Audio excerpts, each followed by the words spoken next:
ESPN. Here in Western Massachusetts, absolutely perfect weather for the start of college football.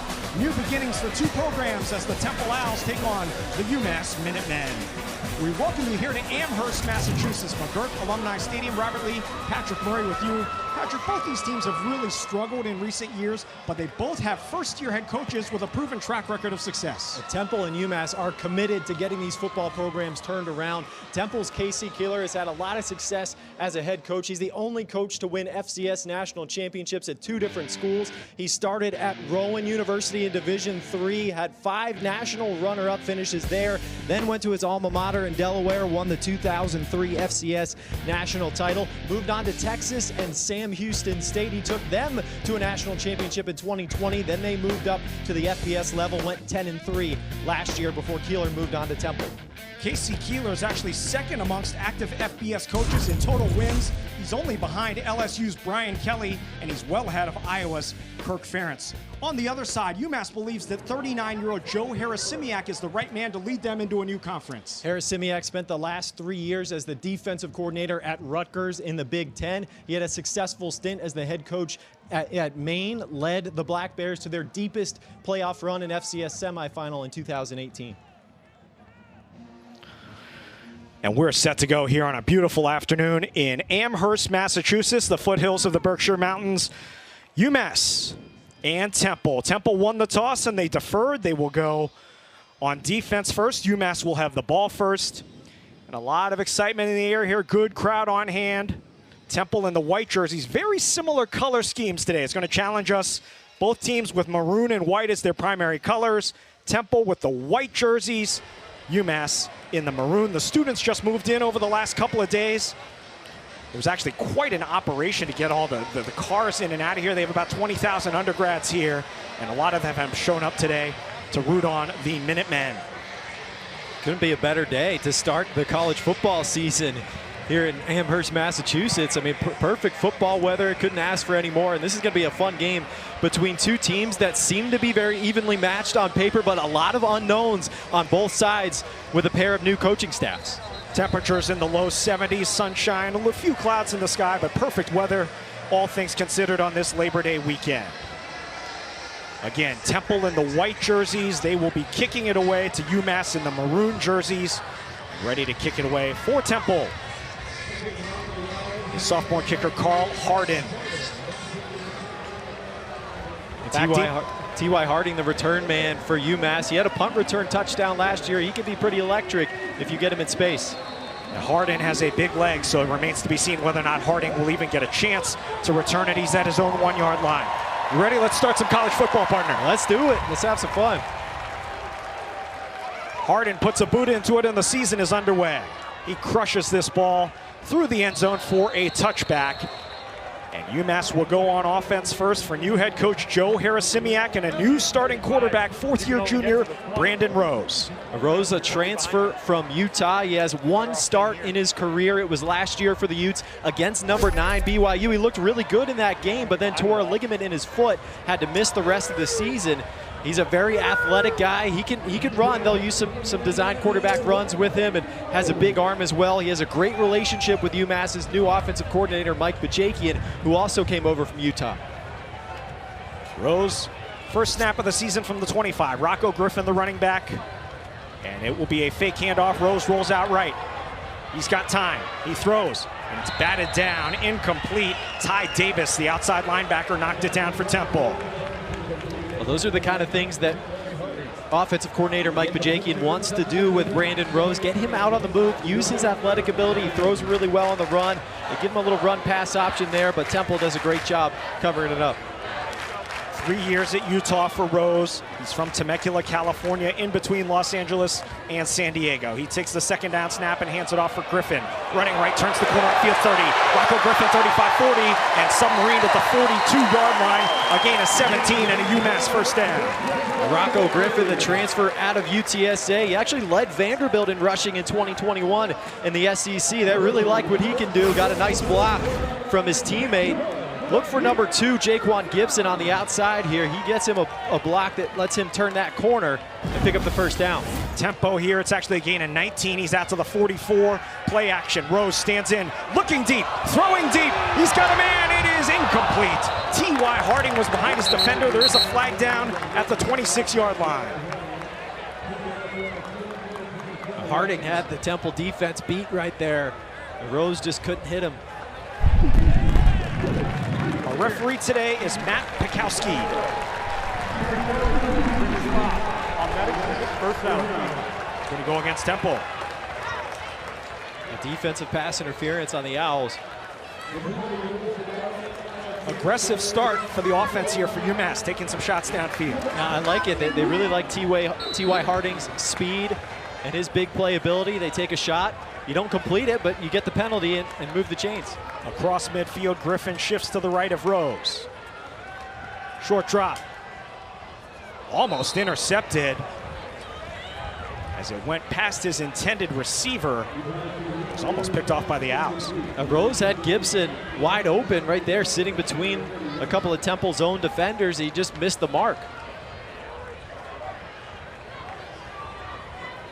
Tempo offense here from offensive coordinator Mike Bajakian and the Minutemen.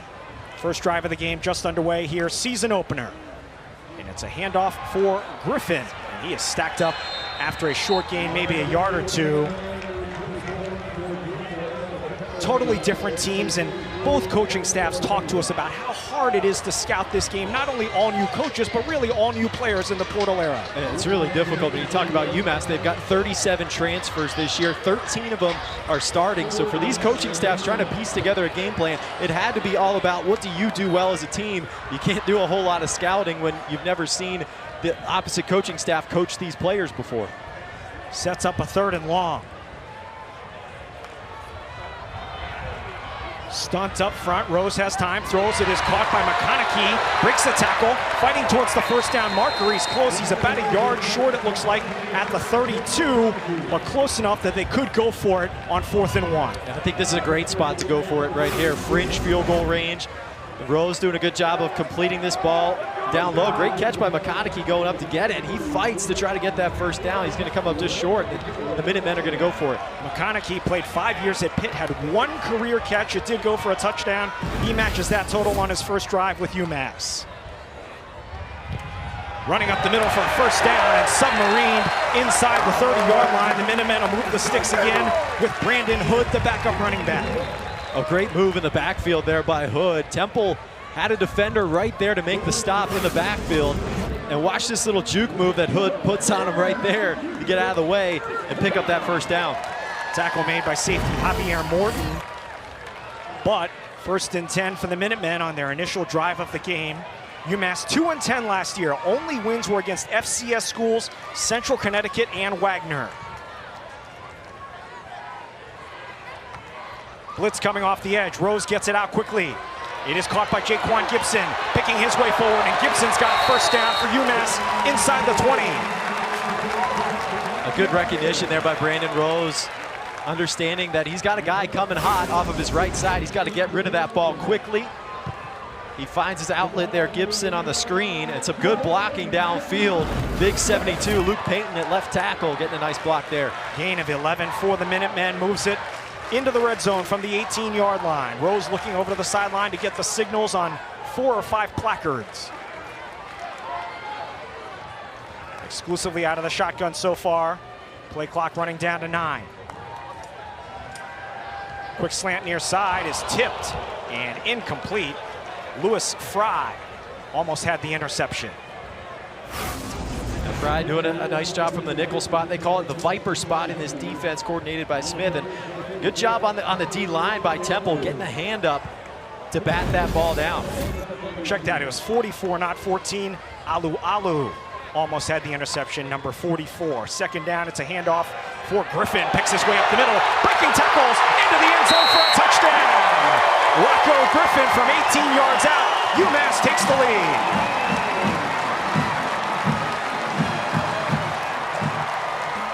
Rocco Griffin, the redshirt junior transfer from UTSA. Getting the Minutemen on the board early. Nice little cutback there. Good vision to see the lane. And then the strength, the contact balance to fight through that tackle and get it in the end zone. I think when Joe Harris-Simiak went to bed last night, that's how he drew it up. It doesn't get much better than that. Driving down the field for a touchdown in the first game of the season, first drive. On for the extra point, Derek Morris, a transfer from Cal. Kick is up and good.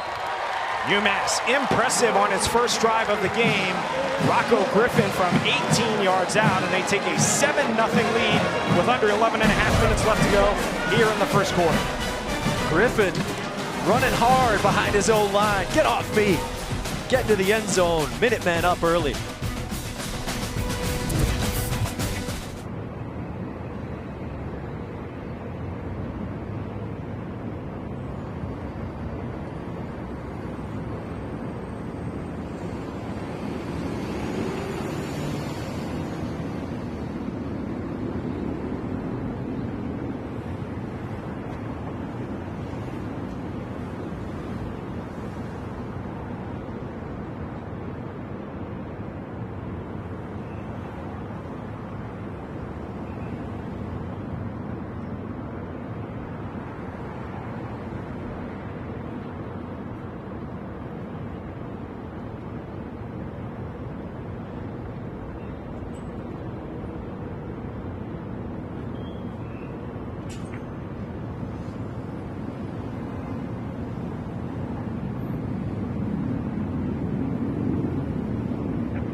You're looking at new UMass head coach Joe Harris-Simiak, 39 years old, one of the rising stars in this profession, had a great run at Maine back from 2016 to 18.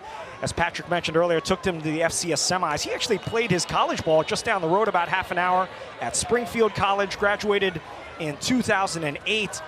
He's the school's all-time record holder with 17 interceptions. And when we asked him about it, he said, I was a guy who had a lot of zone principles, saying he couldn't cover guys man-to-man. He said he got most of those 17 through preparation. Yeah, he said he was a film guy. He was going to know what the offense was going to do beforehand and be able to jump some routes. But that's pretty impressive, 17 picks in a career. And Harris-Simiak, his mantra is BOS, belief, ownership, sacrifice. That's what he's teaching his players as he gets set to start this new season with the Minutemen. How much does scoring a touchdown on the first drive increase that belief? That definitely helps the belief. I mean, everything you've been working on the whole offseason, you're like, all right, this stuff is paying off. We can do this. UMass will kick it away with Marcus Lai. And his kick will be taken at the goal line, actually at about the 4 by Tyler Stewart. And a good return. There is a flag down at about the 20-yard line. Stewart is tackled close to the 30. And so there was a question coming into the game about who would start at quarterback for Temple. It's been kind of the hot topic around Temple football.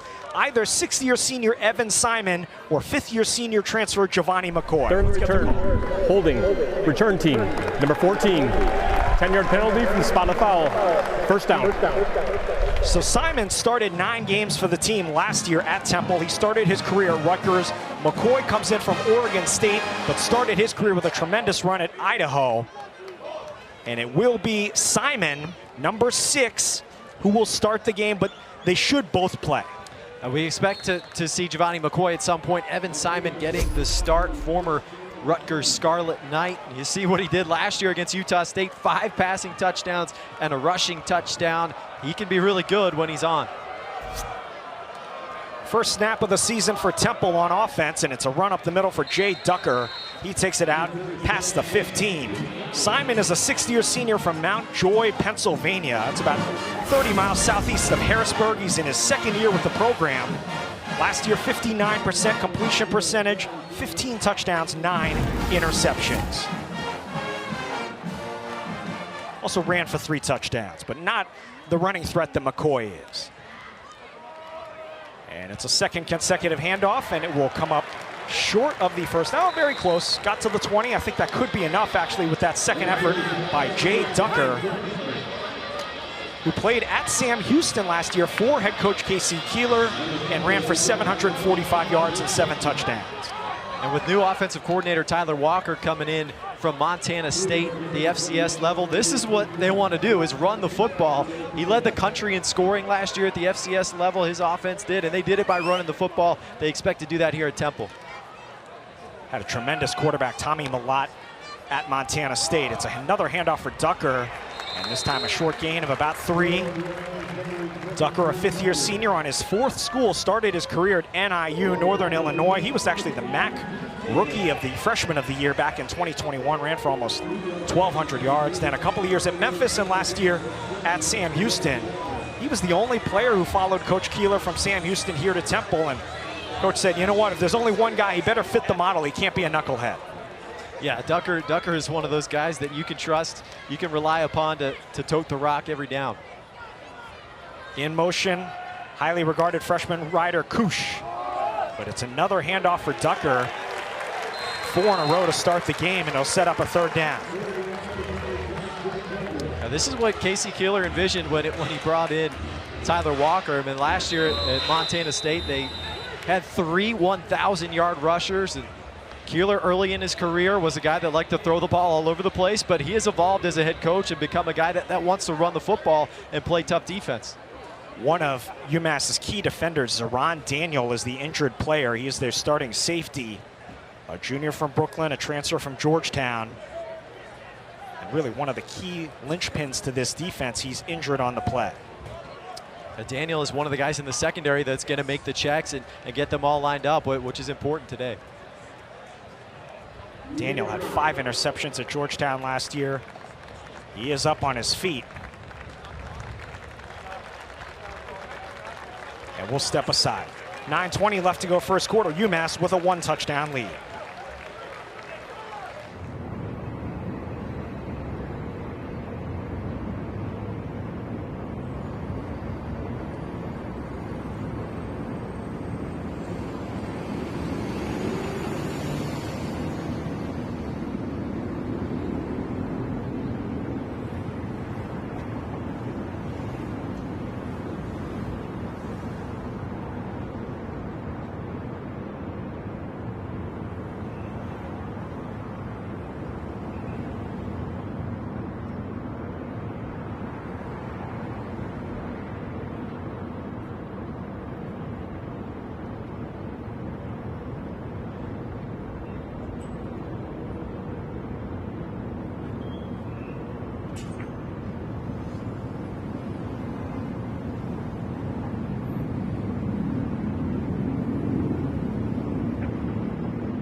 UMass has an early 7-0 lead over Temple. 3rd down and 4 coming up for Temple, which has run the ball on all 4 plays it's had so far.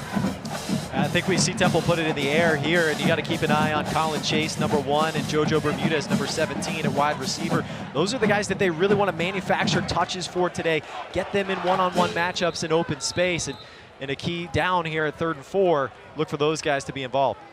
UMass took the opening kickoff, went 9 plays, 75 yards in about 3.5 minutes. Rocco Griffin, 18-yard touchdown run to get the scoring started. Evan Simon does get the start at quarterback. We should see Giovanni McCoy along the way for Temple as well, as they said they were going to play both of them. We have no reason not to believe them, but here it is, Simon on 3rd down and 4. Empty backfield. Throws into the flat. It is caught for a 1st down by Bermudez out past the 30, a gain of 7. JoJo Bermudez, transfer from Delaware. He's shifty in open space, had to overcome an injury last year, but he's one of the guys that Temple's going to rely upon. They love his playmaking ability in the slot, and he's the guy that they trusted there on that 3rd short to move the sticks. Tempo for Temple. They throw out of the backfield for Ducker to the 35. Ridden out of bounds by Timmy Heinz-Peter, linebacker transfer from Rutgers. Heinz-Peter following Joe Harasimiak, his head coach from Rutgers. Harasimiak was the defensive coordinator there. He brought over one of his assistants in Kite to be the defensive coordinator. He brought him with him from Rutgers, and this is a defense. It's going to be 4 down. They play a lot of zone coverage, quarters coverage, mix in some man. Heinz-Peter is the quote-unquote green dot. He is the player that the defensive coordinator can communicate with through the helmet. Running the jet sweep right is Colin Chase. Submarine with a nice open field tackle after a short gain by Jeremiah McGill. This is what Temple wants to do on offense this year, is run a lot of their base plays out of many different looks. Trying to confuse the defense. A nice block there by Jay Ducker, but a good form tackle by McGill, and that's something that is key, especially in these first week games. How well do you tackle when you haven't hit a whole lot in off-season camp? Both defensive coordinators talked about their concern with missing tackles. They want to swarm to the ball. 3rd down and medium, and it's a juggling catch by Bermudez, and he steps out of bounds right at about midfield, as once again Bermudez, a 3rd down catch for a 1st down. Yeah, early on, Bermudez is the go-to guy for Temple when they need to move the chains, working out of the slot. He's quick. That quickness can allow him to separate and get open in the short area of the field, and Simon makes a good, accurate throw to him, give him the chance to make a play and move the chains. Bermudez started his career at Cincinnati, last 2 years at Delaware, 25 catches and a touchdown last season.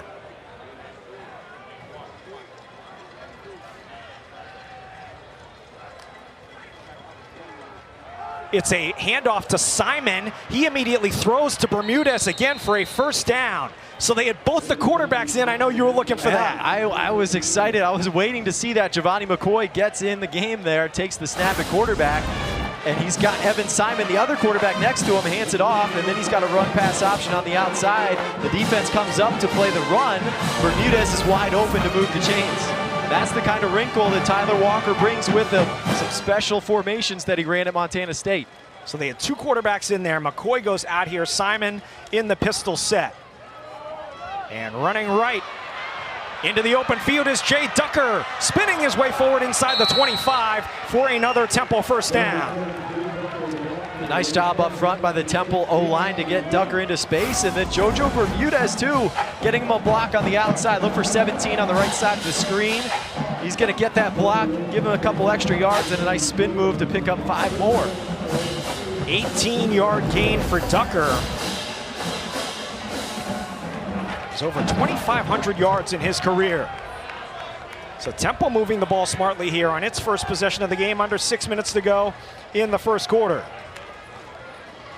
It's Ducker again, and this time stopped at the line of scrimmage by a host of UMass defenders, maybe gained a yard on the play. That's what defensive coordinator Jared Kite was talking to us about before the game. He wants his guys swarming to the football. They had 3 or 4 guys right on the ball carrier that time. That's what they're looking for. Temple also struggled last season, 3-9. 3 wins all at home over Utah State, Tulsa, and FAU. They went 2-6 in the American. And they were 0-6 on the road, which continued a trend that we'll talk about in a bit. Back to pass Simon, all sorts of time, throws down the middle, caught for the touchdown! 21 yards to Peter Clark, and it's 7-6. Well, Peter Clark at tight end, at his size, 6'6", 265, they get him matched up on a 195-pound safety in McGill, and Clark just gets physical with him at the top of that route. You see McGill on the ground.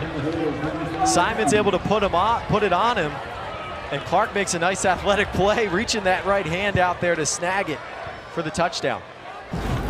4th touchdown of Peter Clark's career. He hails from London, England, and a chance for Carl Harden to tie the game. And he will.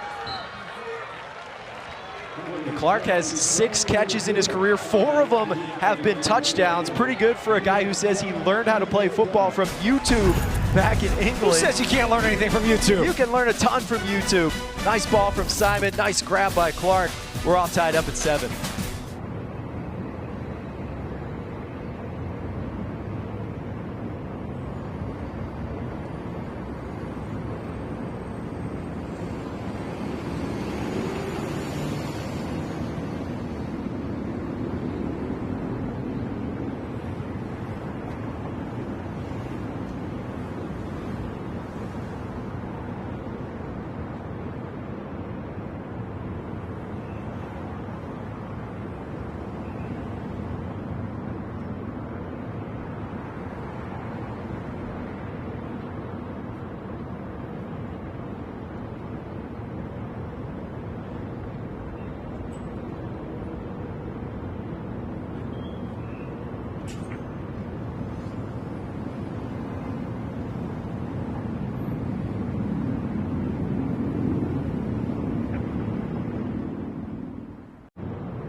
New head coach K.C. Keeler has to be happy with the way Temple responds. 12-play, 90-yard touchdown drive.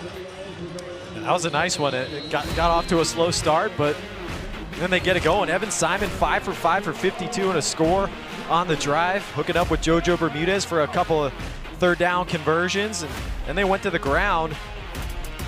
And Jay Ducker with a nice 18-yard gain to move the chains, and that set things up for Temple. Near the red zone, Simon hooks up with his tight end, Peter Clark, for the score to tie it at 7. The kickoff was a touchback. It went all the way through the end zone again from Carl Harden. So UMass will go on offense for the second time. They scored a touchdown on their first drive. Brandon Rose back out there. It's early on, it's the first quarter. Both teams feeling each other out a little bit. I think it's hard to overstate how important this game is for both teams, though. They've both been struggling in recent years. Both teams are playing an FCS school next week. again, no guarantees, but they both have a chance with a win today to get off to a great start. Yeah, this is important for a pair of teams with new head coaches. You want to get off on the right foot and build some momentum into the season. Rose takes the snap, kind of awkward start there, maybe a false start on the offense. Matt Pikowski, our referee today.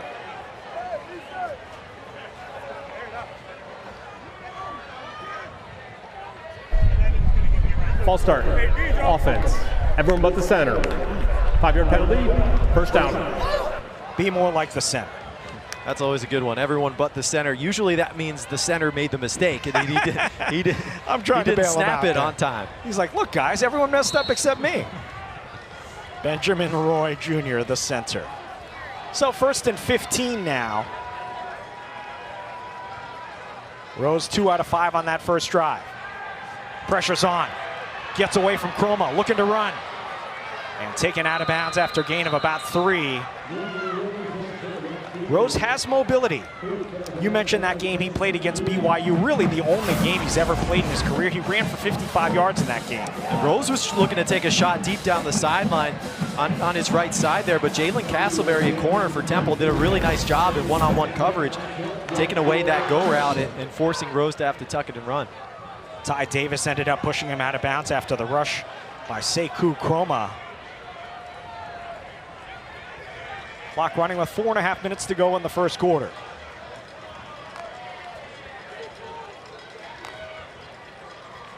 Play clock down to 2. Rose, no drop, throws over the middle for a short gain.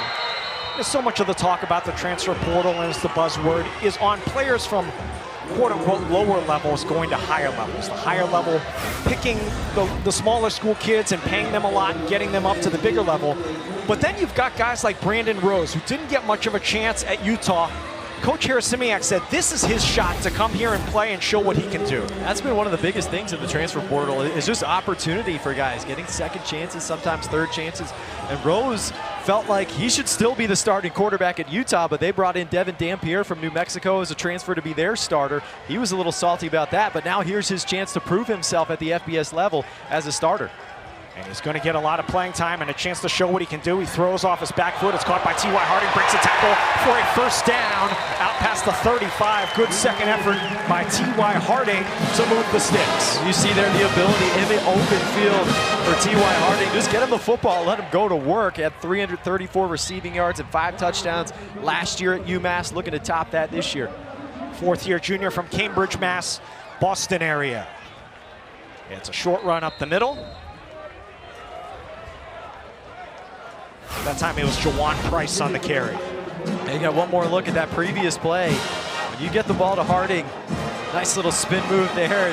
He is slippery, tough to tackle. You got to get 2 or 3 guys to the football. Final 3 minutes of a quickly moving first quarter. Game tied at 7. Throw into the flat is caught by Gibson. Breaks a tackle, sheds another man. He's in the open field. Gibson in a foot race to the 30. Stutter stepping out of bounds inside the 25-yard line. Biggest play of the game so far. What an individual effort there by Jaquan Gibson. Offensive coordinator Mike Kajakian says he plays bigger than he looks. I'd say so. Look at this. After the spin move, the stiff arm with authority, and then the speed up the sideline to pick up a big chunk play. 39 yards for Gibson, matches his career long. Throw into the corner for Gibson, and a little bit too far, incomplete on first down. And 2 of the biggest keys that head coach Joe Harasimiak told us coming into this game he felt like were turnovers and explosive plays. And those are always the keys in any college football game. Those are the 2 biggest indicators of who's going to win the game. If you can get an explosive play like that, that certainly helps your chances of getting in the end zone. Jaquan Gibson will get a quick breather, a 4th-year junior from Fayetteville, North Carolina. 270 yards receiving and a touchdown last year. It'll be a handoff for Griffin, picking his way forward nicely for a solid gain to the 16. UMass running a counter play, gap scheme play there. Big 72 at left tackle. Luke Payton getting up on a linebacker with a nice block there for Griffin to pick up a nice gain and make it a manageable 3rd down here. 3rd and 5. And again, there was a time where in football, if you didn't get this, it was just assumed you were going to kick a field goal. But that is not the game that's being played now. So we'll see what happens if they don't get it here on 3rd and 5. Now it's going to be 3rd and 10. Coach Harasimiak told us the keys, you mentioned them, turnovers. False start, offense, number 79, 5-yard penalty, 3rd down. Explosive plays and penalties. Couple false starts on this drive.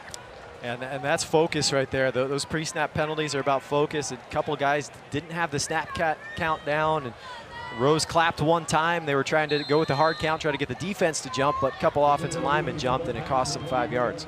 So that'll back it up to 3rd and 10 from the 22. They spread the formation with 5 receivers. Rose alone in the backfield. Temple rushes 3. Rose throws into the near corner from McConaughey. Through his hands, incomplete. Good coverage on the play by Ben Osweke, a senior cornerback. Well, not a bad idea to go for the 6'5 receiver in McConaughey, give him a chance to make a play, but Osweke did a great job there of being physical, using the sideline as an extra teammate and pushing McConaughey to the edge there. So they will try a field goal with new kicker Derek Morris. At Cal last year, he was 11 out of 15. This will be a 40-yard attempt. Out of the hold of Keegan Andrews. Not a lot of wind today. The kick is up. The kick is tailing to the right, but it is good. 40-yard field goal for Derek Morris, and UMass takes a 10-7 lead. UMass looking pretty good offensively to start the game, averaging just over 7 yards of play. They get the big explosive, the Jaquan Gibson, the 39-yarder. That sets him up to take the lead on that field goal. So Joe Harasimiak has to be happy with the way his offense has played so far. 9-play, 53-yard drive, took almost 4 minutes.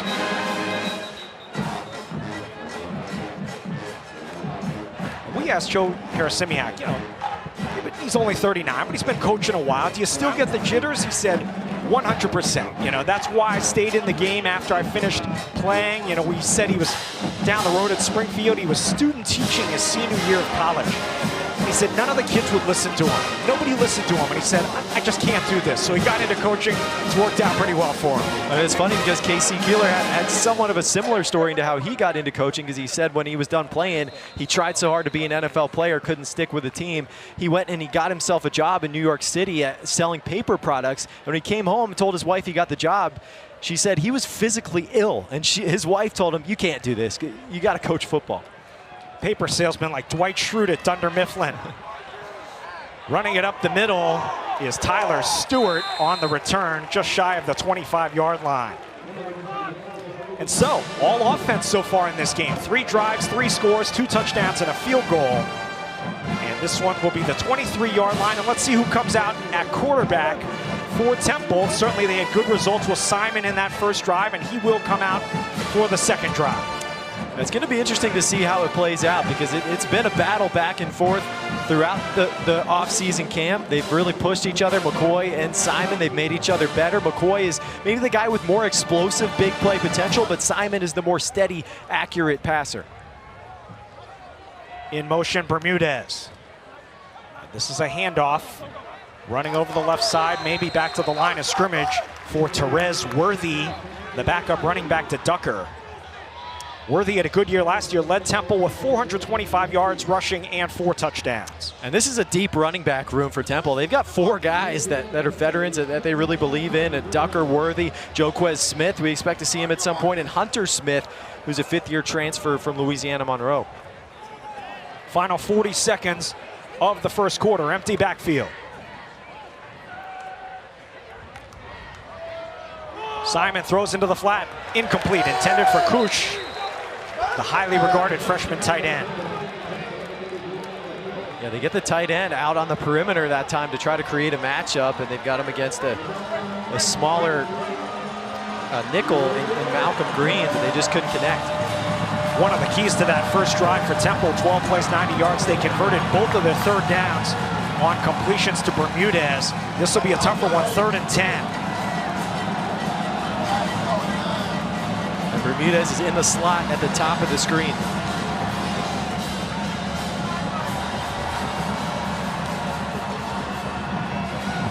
Simon steps up in the pocket. He's going to be sacked. He is sacked. Maybe no gain on the play, but Temple will be forced to punt. And to me, that's a coverage sack. A nice job in the back end by UMass playing zone coverage. They had a safety over the top of Bermudez. Simon's looking his way. It's not there. He tries to tuck it and run, but then the defense collapses on him, and they make the stop. Good job. Yeah, Sean Bray Jackson making the stop there. That will be the end of the first quarter. Entertaining first quarter from Amherst. UMass 10 and Temple 7. First-year head coaches looking to turn these programs around, and both off to a decent start here through 15 minutes. 10-7 UMass with the lead. All offense so far, but Temple will be forced to punt when we return. Second quarter action is coming up.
Casey Keeler's Temple Owls trail UMass 10-7. We mentioned Temple lost all 6 of their road games last year. They actually haven't won a road game since September of 2021 when they beat Akron.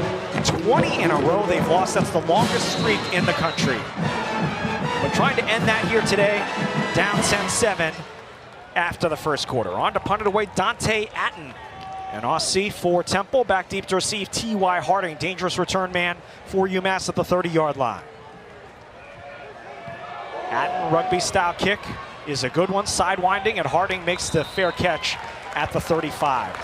On the other side, UMass has a losing streak of its own. They have the 3rd longest active losing streak against FBS teams. We mentioned they won 2 games last year. They're both over FCS schools. Kent State, Southern Miss, and now UMass. But UMass has a new head coach, Joe Harris-Simiak. They're in a conference. They finally got out of the wilderness of being independent for the last 9 years, and they've made a substantial commitment to winning football. And Athletic Director Ryan Bamford has really done a nice job of setting up Harris-Simiak for success. He gave him a great coaching pool, for the money pool for the assistant coaches, was able to hire a great staff. It was the top assistant pool in the MAC, and they had a lot of money to spend in the transfer portal as well in the NIL. So UMass is really committed to turning this football program around. UMass went to FBS back in 2012. This is their 14th season. They've never had a record better than 4-8. Back to pass, Rose throws into the flat, on a line, caught by Harding, and a good open field tackle made right there at the 40-yard line by Avery Powell, the strong safety.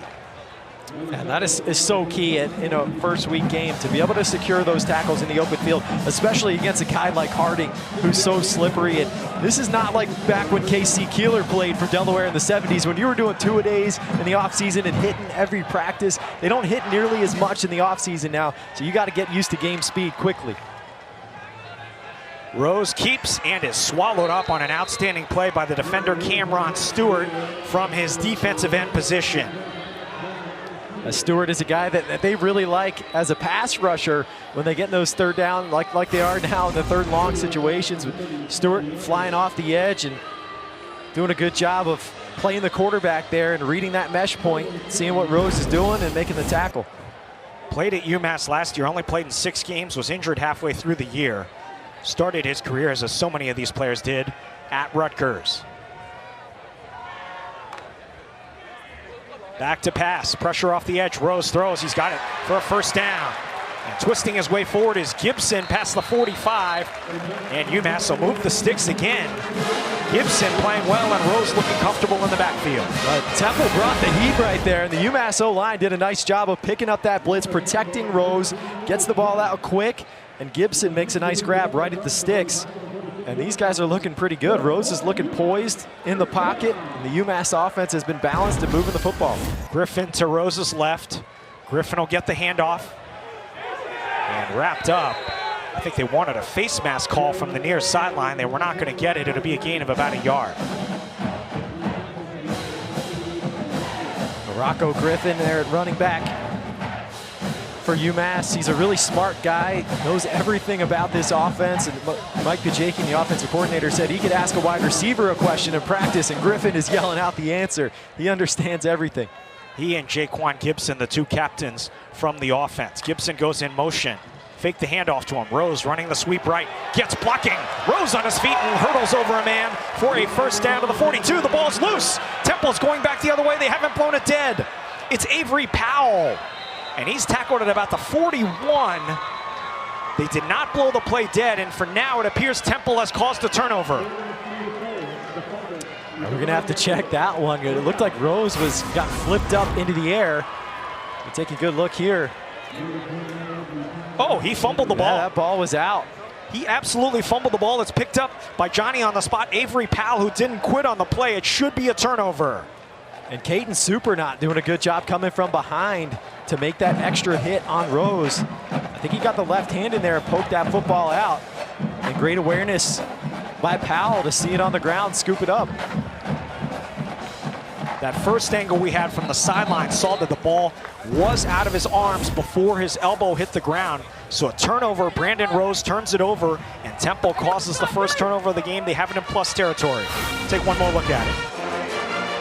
And Supernot, look at the left hand coming in, and actually I don't know if he touched it or not, but as Rose is going down, yeah, I'd say he did touch it. Supernot swiping that left hand in there, knocking the football out just before Rose goes to the ground. Another angle for you here. Pokes it out. Temple's in business here. They need a score. From the 41, Evan Simon fakes the run, throws over the middle, and it's tipped. Oh, could have been a touchdown, as they had a running back running through the secondary all alone, but tipped at the line. And this is an offense where they like to give you a lot of different looks, a lot of different run-pass options, and you make it look like it's going to be a quarterback run up the middle, and Simon can read the middle of the field. Take a look at the linebackers. If they suck up towards the line of scrimmage, he can just drop back and flip it, but good job getting the hands up on the line of scrimmage there by the Minutemen. Mason was the intended receiver, number 26, a freshman. Bermudez in motion. Misdirection. Throw into the flat, and it is caught. Beautiful throw and catch. JoJo Bermudez on the receiving end. Yeah, Simon and Bermudez look like they've got a pretty good connection going here early on in the ball game, and Simon looking pretty athletic, throwing on the move there. Gain of 18. You give him a little read at the line of scrimmage, get him out on the move, get a couple of guys right in front of him. And a nice catch by Bermudez after using his speed to create some separation. Approaching the red zone here early in the second quarter. Play action. All sorts of time for Simon. Throws into the end zone. Caught for the touchdown. Kajaya Holloway from 24 yards out, and Temple takes the lead.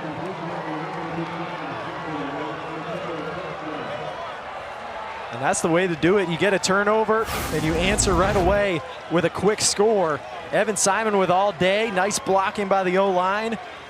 Perfect ball right in the breadbasket to Holloway, who came all the way across the field on an over route. Not bad coverage there from Green, but a better throw by Simon for the score. Put it on the money to Kajaya Holloway, a fifth-year senior from east of Los Angeles. Second year with the Temple program. On for the extra point, Carl Harden. Kick is up and good. Quick strike, 3 plays, 41 yards, only took 40 seconds, 24 yards to Holloway. Evan Simon, his second touchdown toss of the day. He is looking good, right on the money to give the Owls the lead.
Take another look at the touchdown. Temple gets man coverage. Here's Kajaya Holloway.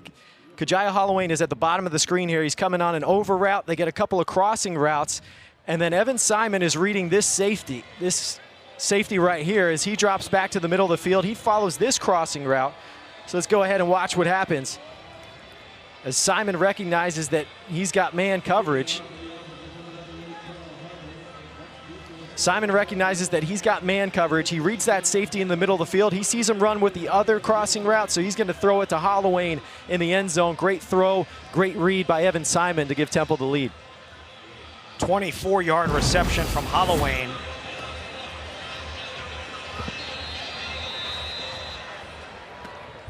And Temple takes a 14-10 lead.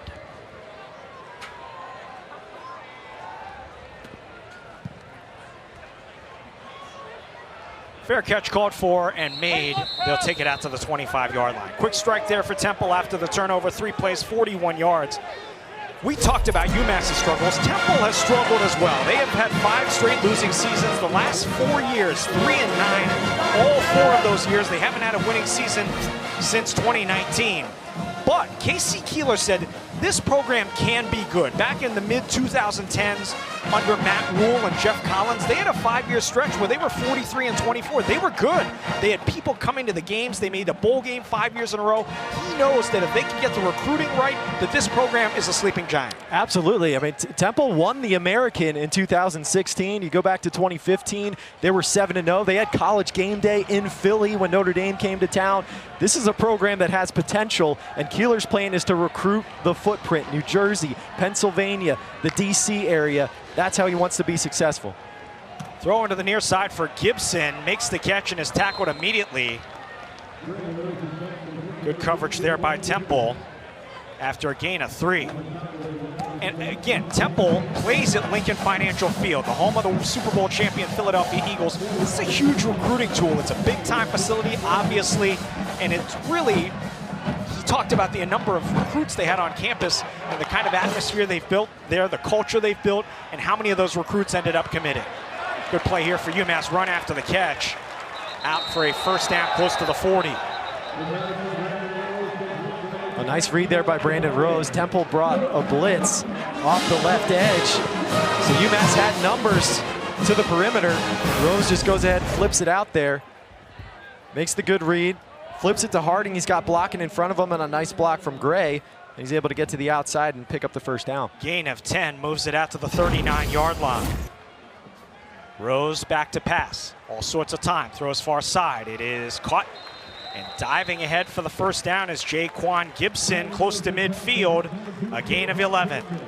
Yeah, Brandon Rose has looked real smooth and poised today for UMass. A nice anticipation throw by him there. On that comeback route, he's got the ball out before Gibson even turns around. Great timing. It's been all Harding and Gibson pretty much on the receiving end of those passes. This will be a running play up the middle for a solid gain on first down. To Rocco Griffin. Picks up about 7. Yeah, this has been a fun game so far. I mean, both of these offenses have been moving the football and going back and forth. We've had some explosive plays. The difference in the game right now, the UMass fumble that Temple immediately converted into a touchdown. UMass did receive the opening kickoff. Griffin, big hole. Rocco Griffin, one man to beat. He beats him. He's to the 20. He's to the 10, and he is driven out of bounds inside the 5-yard line. A great job by the left side of the offensive line for the Minutemen right there. Luke Payton, Sullivan Weidman, look at the left side, that double team, just pushing everybody back. That opens a huge hole for Griffin, and he does the rest with that contact balance to break that tackle and pick up another huge chunk.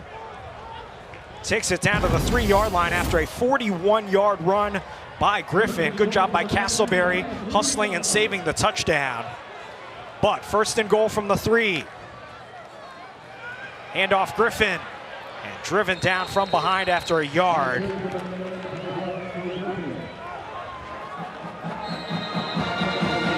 There is an injured Temple player.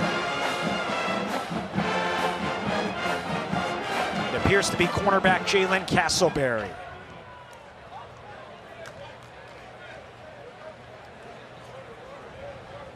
We'll step aside as they tend to Castleberry, a 5th-year senior from Cleveland. 14-10, Temple with the lead. UMass knocking on the door.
So many terrific football alumni from both of these programs. Liam Cohen is the greatest quarterback in UMass history. He left school as the school's all-time leader in yards, over 11,000, as well as 90 touchdowns. He led them to the 1AA or FCS title game back in 2006. He then went on to be an assistant coach at UMass from 2014 to 15.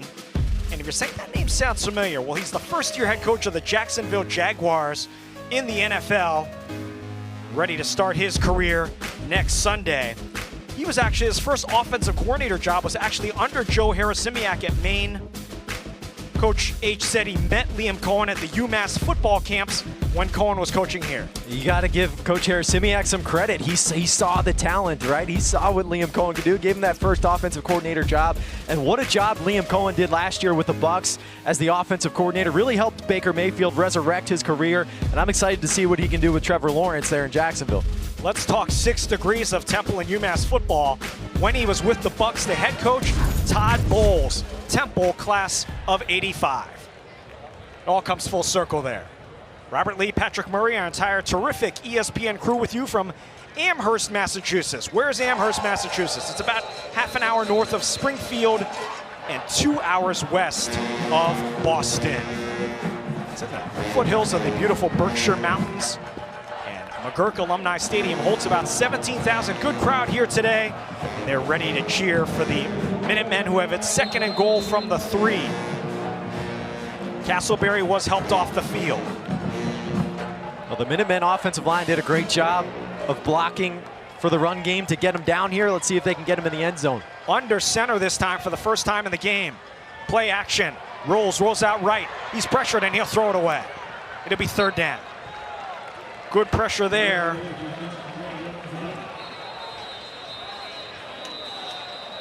By Curly Ordonez from his linebacker position.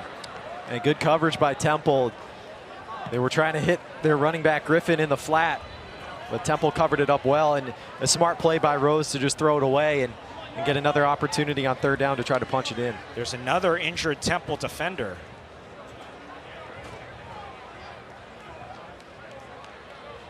Can't quite see his number from here. Number 8, Alan Hay, a defensive tackle. It's also something you see a lot of in the first week. There hasn't been, like you said, there hasn't been a lot of tackling, live contact in training camp. You hope that's nothing too serious for Hay. Yeah, in training camp, you're looking to prevent injuries as much as you possibly can. You don't want guys landing on their teammates' ankles and things like that. And those are the things that happen, especially down there at the goal line when you've got so many big bodies jammed up together. Everybody's pushing each other around. Somebody can fall on your leg or something like that, and they got to check them out and make sure everything's all good. Alan Hay, a 5th-year senior from Margate, Florida, near Fort Lauderdale, your neck of the woods, started his career at Miami. And he is walking off the field, which is good to see.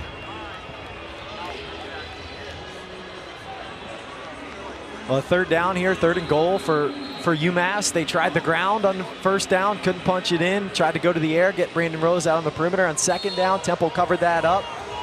Let's see what they call here on 3rd down. Might be a good time to try to get the tight ends involved, get a little play action going, see if you can slip a tight end out to the back line there. Is it tougher in some ways down here so close to the goal line because there's just not as much space? Exactly. It does get tougher for the offense because it really pares down your playbook. You don't have the deep part of the field to work with, so you got to get creative with your play calling.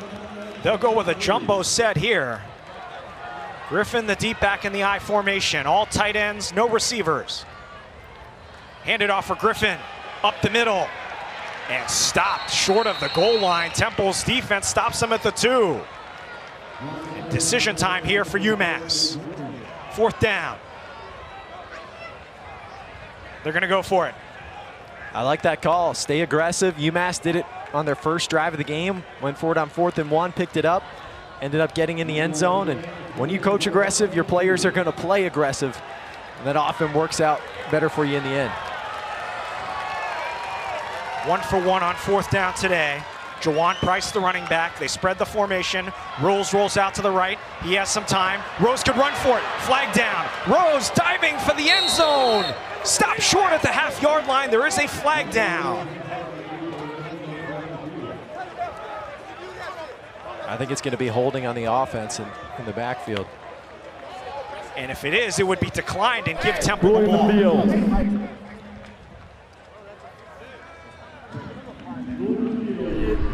The runner was short of the goal line. Personal foul, face mask, offense, number 55. That penalty is declined. Result is going to be a first down, Temple. A turnover on downs as Temple makes a goal line stand when UMass had it first and goal from the 3. You get another look, you see the penalty in the middle. On the right side, actually, there, the center, Benjamin Roy, just reaching out to try to get in the way of a defender there, pulls his face mask. That's where the flag comes from, and a good job by Temple to swarm to the football and make that stop just short of the line of scrimmage. And how about that defensive line for the Owls being able to make that stand? UMass had it at the 3-yard line. That's not only a 6-point stand, it's definitely a 3-point stand, because if he scores there, they would then accept the penalty and force a field goal try. Instead, they allow 0 points, but they are backed up inside their own 1-yard line. Temple on offense with Evan Simon under center, Ducker the running back. It's Ducker, big hole up the middle. Could this be Jay Ducker in a foot race? I was thinking 99.5 yards might be possible. It's a huge gain across midfield. Oh, what a play from Temple. I mean, you're backed up at your 1-yard line. Somebody's got to make a big block, and Grayson Maines did it at the center spot. Look right up the middle. Grayson Maines climbing up to the second level, getting that block. Eric King with a nice one, too. And the Ducker has just got all kinds of space. But UMass is able to run him down. Jeremiah McGill from his safety spot had the speed to prevent the touchdown. 55 yards. It could have been the longest play in Temple scrimmage history. I mean, it would have been 99 yards and 2 feet. Regardless, it's a 55-yard gain for Ducker, who does have an 86-yard run last year. This time a shorter carry to the 41. Well, talk about flipping the field. I mean, that's it right there. Temple's backed up. You need an explosive play to give you some breathing room. They get it. Ducker up to 93 yards now. Closing in on 100 already here in the first half, past the midway point of the second quarter. Play action, throw to a wide open man. Peter Clark, who has a touchdown already. Peter Clark first down, spinning his way forward inside the 30. Gain of 12. A lot of options for Evan Simon in this offense. Does a good job there of reading the defensive line for UMass. Sees them crashing down, looking to play the run. So he pulls that ball and just flips it out to the perimeter, and Clark's got all kinds of space. Temple moving the ball smartly here with 6 minutes left to go in the second quarter. Fresh set of downs. They started this drive from their own 1-foot line. Bermudez in motion. Play action. Simon will throw it out of bounds. Second down. He had Bermudez for about a second if he had been able to get rid of that ball quickly. But UMass got over there to cover him up, and Simon just has to throw it away. Coach Keeler lauded Simon for his leadership and the way he welcomed in Giovanni McCoy, his rival in the quarterback competition. Said he's helping McCoy with his footwork. The first practice they're together. He's really been a consummate leader. He said if McCoy went out and threw the game-winning touchdown, Simon would be out there to high-five him. Yeah, Simon is just a great kid. He even slept in the football facility during preseason camp, wanted to get in as much work, as much film study as possible. And he hasn't given them any reason to take him out so far. He stands in, he throws down the middle, wide open. Peter Clark makes the grab for a touchdown. 29 yards, his second of the game, 20-10. The big tight end from London, England, Peter Clark, having himself a day. He was wide open down the seam. And UMass was playing zone coverage, 3 deep defenders. Simon knew that one of his receivers on that side was going to be open, finds the tight end Clark, who makes a really nice catch, extending the arms over the head for his second score of the day. That's a big target out there, 6'6", 265. Carl Harden on for his third extra point try.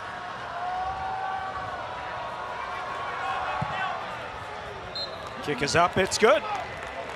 Took 2 minutes, 8 seconds, a 5-play, 99.5 yard drive for Temple, extends the lead to 11.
Another look at the Temple touchdown. Watch how the defense gets sucked up by the play action, and then they're going to send the tight end Peter Clark right up the seam. UMass has 2 defenders deep, but they've got 2 deep routes. And Evan Simon's able to read this out pretty well. You get Clark right up the seam. The safety can't get over there in time to play him. Good ball from Simon. And Clark gets his 2nd touchdown of the day to extend the lead to 21-10.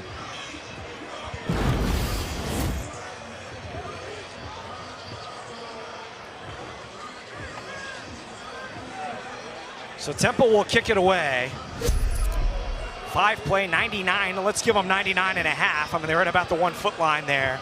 Regardless, they take it the length of the field. The big play, the 55-yard run by Ducker from the goal line. But KC Keeler has to be thrilled with the way his team has responded. Fell behind 7-0. Cost a turnover, had a goal line stand. UMass actually has not punted in this game, but still down by 11. Carl Harden to kick it away. Crushes this one, and it's going to be, oh, out of bounds. Out of bounds. It went into the end zone, but out of bounds. It'll be a penalty.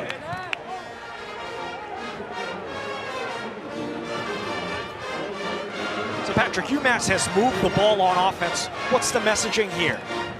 You got to keep doing what you're doing, and it just comes down to finishing drives. I mean, the fumble by Rose turns into a Temple touchdown. They go for it on 4th down at the goal line. Just couldn't punch it in. They had 1st and goal from the 3-yard line. Couldn't get it in on 4th down. Then Temple responds with another touchdown on the 99-yard drive. So, I mean, UMass is moving the ball well. They just got to finish drives at the end. Yeah, the yards are 230 for Temple, 220 for UMass. UMass is averaging 7 yards a play, but still down by 11. Brandon Rose out there, quarterback. Hands it off. And bullying his way forward is Brandon Hood. A couple yards on the play. Brian Smith is the new defensive coordinator for Temple. He came over from Rice, where he spent 7 seasons as their defensive coordinator. And he's a guy that likes to blitz a lot. He led the American in blitz rate last year. This was his favorite time to blitz on 2nd and long. Let's see if he wants to do that kind of thing here at Temple, too.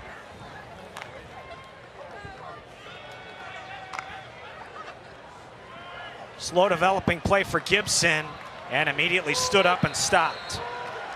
Dante Pollard, one of the backup safeties there, amongst a couple of defenders after a gain of a yard. You talked about Brian Smith, the defensive coordinator for Temple. No stranger to this campus. He is a UMass class of '01 grad. He was on the national title team back in '98. He also coached here for a couple of years in the mid-2000s. Said he hasn't been here, though, in 10 or 15 years. Yeah, you get pretty busy as a football coach, but he was excited to come back and see all the new things they have on campus. The new football facilities looking pretty good. Rooting against UMass today, though, is Temple's defensive coordinator, thrown near side for Gibson. Incomplete. A lot of hand fighting there. It'll be 4th down. A good physical coverage from Ben Osweke, the senior out of Richmond, Texas. And Temple brought the blitz again there, and UMass did a really nice job of picking it up, giving Rose time to go down the field, but great coverage from Osweke. So UMass will have to punt for the first time in this game. It's senior Keegan Andrews, as is the case with so many punters these days. He is from Australia. Back deep to receive, Tyler Stewart at his own 20.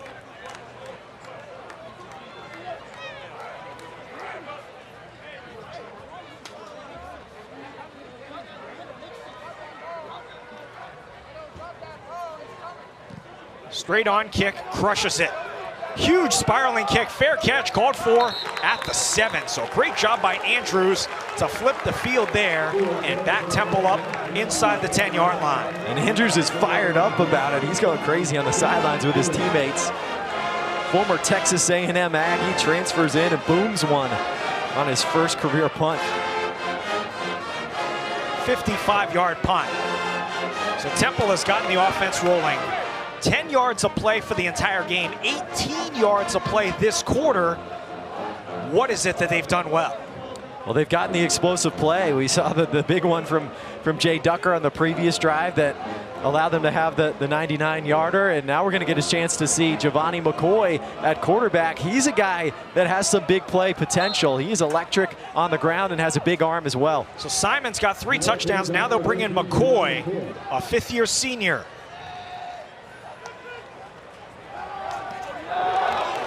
Good defense there. Incomplete pass. Incomplete pass. A really nice play there.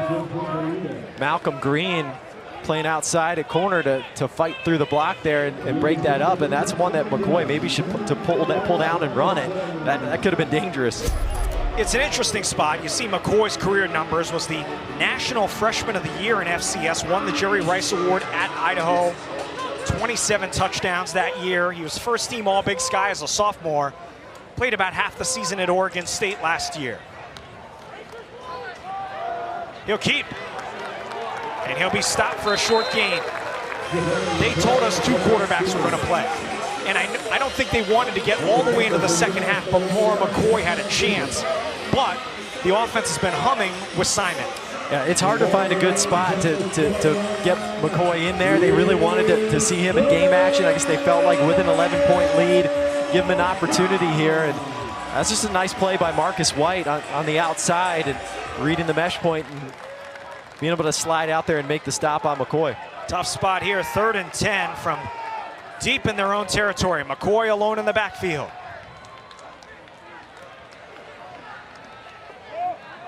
Caught, but short of the first down, and Temple will have to punt.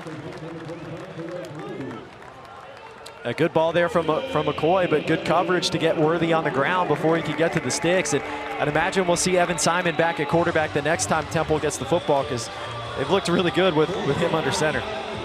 A tough spot for McCoy, backed up deep in his own territory to come in for his first real action of the game.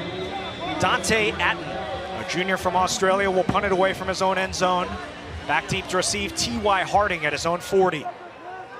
Under 3 minutes to go in the first half.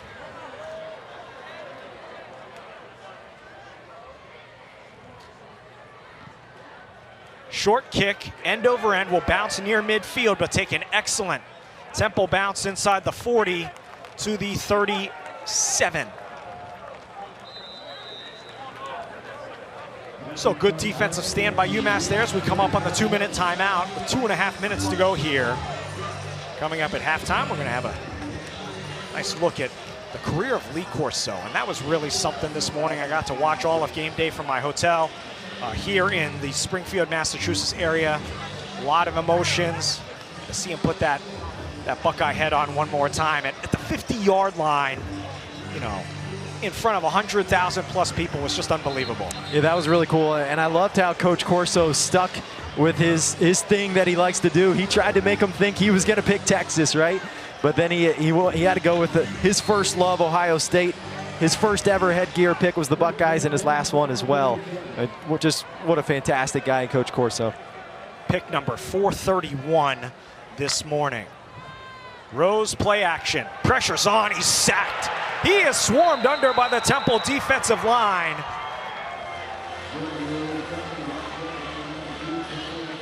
Khalil Poteet finished him off, number 92. The initial pressure came from the bottom of the screen here, and Stewart flushes him, and then Poteet cleans it up, and he's fired up about it. And this Temple defense is starting to get in a groove now. They got the stop, forced a punt on the previous drive, and now they get the sack. Temple had only 14 sacks all of last season. They get a big one here, a loss of 10. 2-minute timeout here in Amherst, Massachusetts. Back for the end of the first half with Temple leading at 21-10.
Get all of ESPN college football all in one place with the all-new ESPN app. Unlock with the ESPN Unlimited plan or log in with your TV provider. Have you seen this feature they've got on the app where at the bottom you can press something and they've got a personalized sports center for you? I've heard about it. I haven't tried it yet, but that sounds amazing. Like, it's awesome. I mean, it's really cool. It's based on your favorite teams. And if you don't think I'm binge watching Cincinnati Bengals highlights starting next Sunday, you're out of your mind. You don't know me. Second down and 20 here for UMass. Final 2 minutes. Both teams have all 3 timeouts. Rose is sacked. The pressure gets to him again, and Temple will call a timeout here to stop the clock. Cameron Stewart off the edge. And Cameron Stewart He's doing a great job. This is his second play in a row where he's gotten to the quarterback. He didn't get the sack the first time, but he flushed him, and this time he picks up the sack. Stewart, a fifth-year senior, had only half a sack last year, but he's having his way coming off the edge today. Look at the left side of the screen here. Stewart's gonna just come off that edge with a nice inside move. Just quickly gets to Rose. He has no chance, and Stewart is starting to get in a groove here as a pass rusher. Keep in mind, UMass took the opening kickoff in this game and went down the field and scored. So they were up 7-0. Since then, Temple has taken control, and Temple gets the ball to start the second half. And facing a third and very long here, you look for UMass to probably run the ball here. Temple will be forced to call another timeout, but they should get it back with plenty of time left. Yeah, that's what UMass would like to look to do here, is just take some clock down. You're probably not going to pick up a 3rd and 27. You don't have anything in your playbook specifically for that. So you want to make Temple use that last timeout, try to keep them from putting more points on the board. Oh, they'll pass. They'll set up the screen, and it's going nowhere. Excellent defense again by the Owls, who are starting to roll another timeout. The pass was caught out in the flat, but an excellent job by Curly Ordonez, who was defensive coordinator, called the most improved player on the defense. UMass just trying to get an easy completion, hoping to catch Temple being too aggressive, but Ordonez reads that screen well and just chases it down quickly, and Temple's going to have an opportunity to put more points on the board here. One timeout left, 1:47 to go, plenty of time to operate the 2-minute drill here, and we'll see if they try to set up a return, or even if they come and try and block this punt here with UMass backed up a bit. The coordinator said he's very good in the run and the pass game. Ordonez, good instincts. And we saw that there. So 3 consecutive negative plays, -10, -7, -5 for UMass. Now 4th and an eternity, and Andrews will be counted on to get off another good punt. And Temple did a good job in that series of getting pressure with 4. They didn't have to bring the blitz to get pressure on Brandon Rose, and Cameron Stewart was doing a lot of it. So Keegan Andrews, who had a huge punt earlier in the quarter, will punt it on 4th and 32 to Tyler Stewart, who's at his own 40-yard line for the Owls. Left-footed rugby kick, crushes it again. Wow. Wow, inside the 30, Stewart has some room to run. Stewart in the open field to the 45. And ridden out of bounds across midfield. Good return by Tyler Stewart. Andrews kind of outkicked the coverage a little bit there. A 23-yard return. Yeah, that's what I was going to say. That was quite a boot, but Stewart had plenty of room to operate back there, and Temple in great position in UMass territory to go down and score here. Clock really not going to be an issue for the Owls with 1:34 left. They don't have far to go. There is an injured UMass player, a special teamer, and do you go back to Evan Simon here in the 2-minute drill, or do you stay with McCoy? I go with Evan Simon and try to put another touchdown on the board and really separate yourself in this game, especially with Temple getting the football to start the second half. You know, one of the things that Bill Belichick believes in, it is going to be Evan Simon, is the middle 8 minutes of the football game really decide the momentum. If you can score right before halftime, get the ball back to start the second half and score again, that really sets you up to take over the momentum and win the game. So McCoy had one drive that was a 3-and-out from inside the 10. Simon has 3 touchdown passes today. He'll start in plus territory. He's got time. He's looking for a 4th touchdown pass. Instead, it's caught by Bermudez. Back shoulder catch to the 25.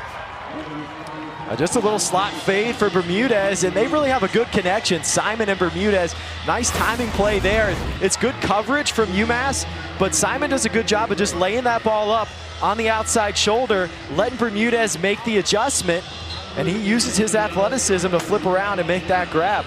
23-yard gain to Bermudez, who makes his 6th catch of the game.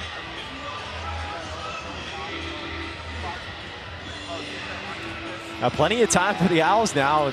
The clock stops as he goes out of bounds, and time not an issue. They can put one in the end zone. Simon, 10 out of 13, 157 yards and 3 touchdowns. This is a run for Chase, and he's dragged down from behind. Good defensive play there by David Onoha.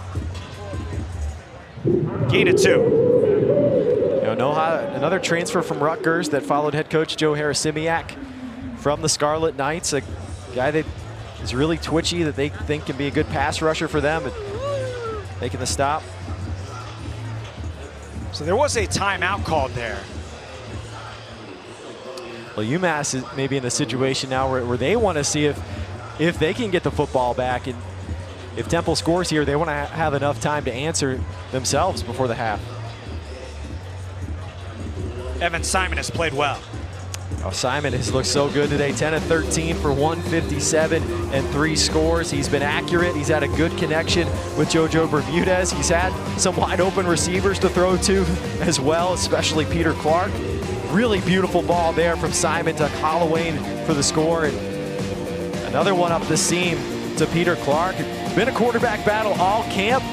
The coaching staff would not announce the starting quarterback beforehand. Simon ended up getting the start, and he has run away with the game so far today. They haven't had much time to put Giovanni McCoy in. That was a Temple timeout. It's the Owls' final timeout of the first half. So they're out of timeouts, but they still got a minute 20 and change on second down. Simon throwing near side. Miscommunication with Kush. It's incomplete.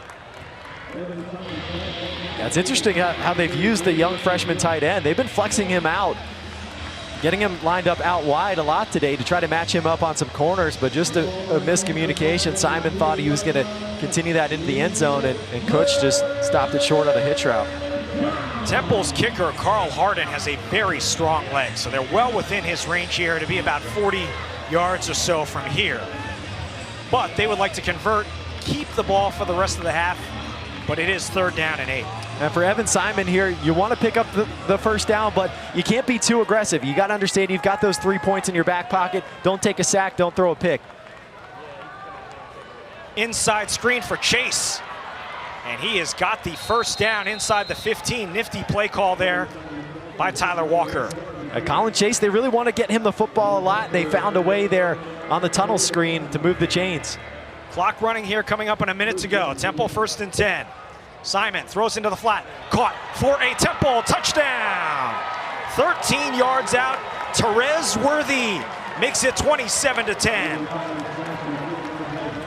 The Owls making it look easy, going tempo. They got man coverage. You got a safety that's got to walk down and cover Worthy. It doesn't get there in time, and he just walks it in for another Temple score. Therese Worthy's 2nd touchdown catch of his career. A senior from Salisbury, Maryland. They call him T-Rex. And when I asked the offensive coordinator, who's the hype man on the offense? He said it's Therese Worthy. He's going 100 miles an hour all the time. Kick is up. Kick is good. 5-play, 48-yard drive. Took only 35 seconds as Temple has opened up an 18-point lead. That fumble from UMass seems to have really flipped this game around, because the Minutemen had moved the ball pretty well the early part of the game.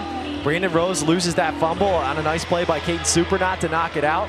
And Temple has just taken over the game since then to pull out this 18-point lead. Really important for UMass to have an answer here, as the Owls will get the ball to start the second half. Temple has scored 21 unanswered this quarter to take the lead.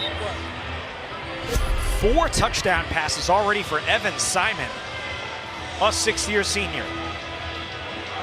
As you said, though, UMass a chance to get something going into the half. About a minute left to go. They have all 3 of their timeouts.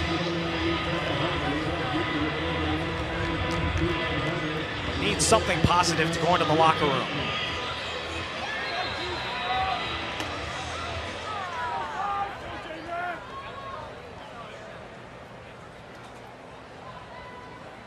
T.Y. Harding looking to provide a spark. Back deep for UMass inside the 5. He will call for the fair catch and make it. It'll come out to the 25-yard line. 59 seconds for UMass. They've got all 3 timeouts. There's a flag away from the ball. Some sort of unsportsmanlike probably coming up here near the 35-yard line. And if this is on Temple, and I don't know if it is or not, Casey Keeler's going to lose it. All the momentum right now. You don't want to give the other team any sort of momentum with a personal foul. We'll see who it's on.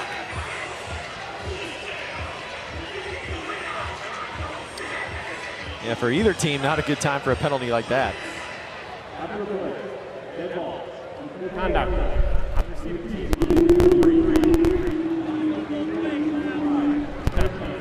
And the bad momentum snowballing against UMass. If you're already in a hole, don't want to dig it any deeper. You got to manage the emotions. It's tough on a first game of the season. You've been excited about it. You get down in a hole, but you can't respond like that. Just got to fight back on the field. UMass with a long way to go here, but they've got the 3 timeouts. Clock will stop. Under 2 minutes to move the chains. They've got a chance to put one in the end zone here. So from the 12.5-yard line, Brandon Rose out of the shotgun. Pressure's on again, he throws. And a catch made along the sideline by Gibson.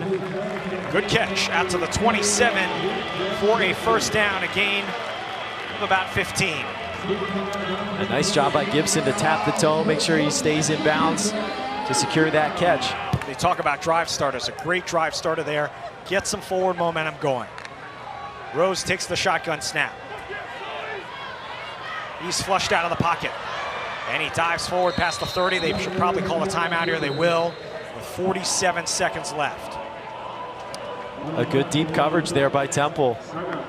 A couple of safeties just backpedaling, getting deep over top of the deep routes that Rose was looking for. He had no choice but to tuck it and run, and a good decision to call the timeout there and stop the clock with 2 left now for UMass. UMass moved the ball well early, but Temple's defense has started to assert itself.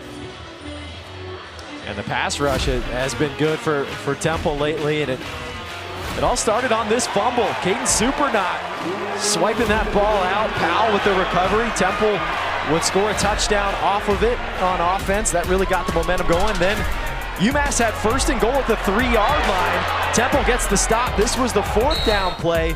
They stop him at the goal line. And then it was Cameron Stewart and Poteet combining on that sack. Stewart gets another one on the next play to back UMass all the way up. Temple would score again on their ensuing drive. And the defense has really stood tall for the Owls the last quarter or so. UMass has about 220 yards. You know, Rocco Griffin's got 92 yards rushing, but really a lot of that came early first quarter and early second quarter. Now Temple has started to really put the clamps down on defense, and in a 2-minute drill situation here. Rose, plenty of time, throws, incomplete, a little bit high for Jaquan Gibson. It's really been almost all Gibson and Harding in terms of targets.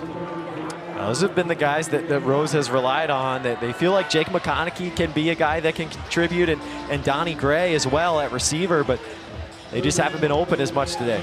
I think this is an interesting decision here because Temple is out of timeouts. If UMass does not get this first down and the clock stops, they would give Temple the ball back with 35 seconds or so left. If they run the ball, the half will end. Temple cannot get the ball back. They'll pass. Rose throws.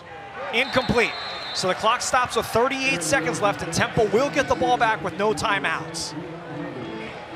Yeah, another chance for Temple to tack on here, and the pass rush again for the Owls, causing fits for UMass. And they had Siku Chroma lined up right over top of the center. He got that pressure. And we'll see if Temple wants to try to push it down the field and get on the board again. Again, under 2 minutes, the clock stops with every first down. So it's really, you know, if they get the ball back with 30 seconds left, it's plenty of time to at least get into field goal range, if not a touchdown. Keegan Andrews has been crushing the ball, the punter for UMass. Shorter kick this time. It'll bounce, and it'll bounce all the way inside the 10, and that may be the end of Temple's scoring hopes as it's down at the 2-yard line. Excellent job again by Andrews. Man, what a day for the Aussie punter. And I'd say now Temple's just got to go with maybe even a quarterback sneak with how far backed up they are. Just something up the middle to protect the football, run out this clock, and go to the half with the lead. So 26 seconds left. UMass does have 2 timeouts, but if Temple were to just quarterback sneak it or kneel it 3 times in a row, the half would end. So I don't think you'll see Temple be too aggressive here. Up by 18 in the final 30 seconds. Well, there were a lot of unknowns coming into this game. 2 new head coaches on both sides with completely new staffs. Temple didn't even announce who their quarterback was going to be, but Evan Simon's been fantastic in the first half for the Owls. So Simon under center will hand it off. And that does bring in the fumble possibility, as there is a flag down on the far side of the field at the 5-yard line.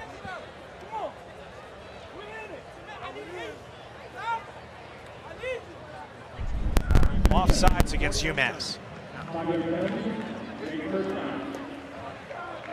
So now there's room to just take a knee and run the last 21 seconds of the clock off the timer. That's what Temple's got to do here. Just take the knee, go to the half with an 18-point lead, and then the Owls will get the ball to start the second half and a chance to really stretch this lead. Actually, the clock is running anyways. 10 seconds left. So Temple will not have to run another play. Before we go to break, we will talk to Temple head coach K.C. Keeler as he runs off the field. UMass scored the first 7 of the game, but Temple has bounced back on the strength of 21 unanswered points since in the second quarter to take a 28-10 lead. The defense has really stepped up for Temple. The pass rush has been good the last quarter. It all started with forcing the fumble on Brandon Rose that flipped the momentum in this game. And Evan Simon has been great at quarterback for the Owls, 12 of 16 for 180 and 4 scores. He's had a good connection with JoJo Bermudez at wide receiver, and the Owls couldn't ask for a better start to the K.C. Keeler era. 28-10. Temple with the lead over UMass in the season opener for both of these teams.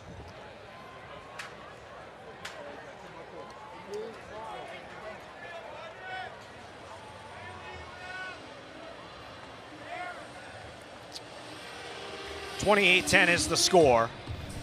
We're now joined by Temple head coach K.C. Keeler, Coach Robert Lee, Patrick Murray with you. You talked about how would your team respond to adversity. UMass goes down the field, scores on the first drive of the game. How pleased are with the way your team has bounced back? Yeah, it's how you script it. I mean, let them score, miss a bunch of tackles. We dropped, I think, 2 interceptions, had 2 penalties. So very frustrating, and the offense steps up and gets a score. I think it was a big sigh of relief on the sideline, then we played from there. You can see, you can only tackle so much in training camp, and you can see that that's something early on in the season that you got to be aware of. You're probably going to miss some tackles. We missed some tackles we shouldn't be missing. So, but, it's a great fight back and forth.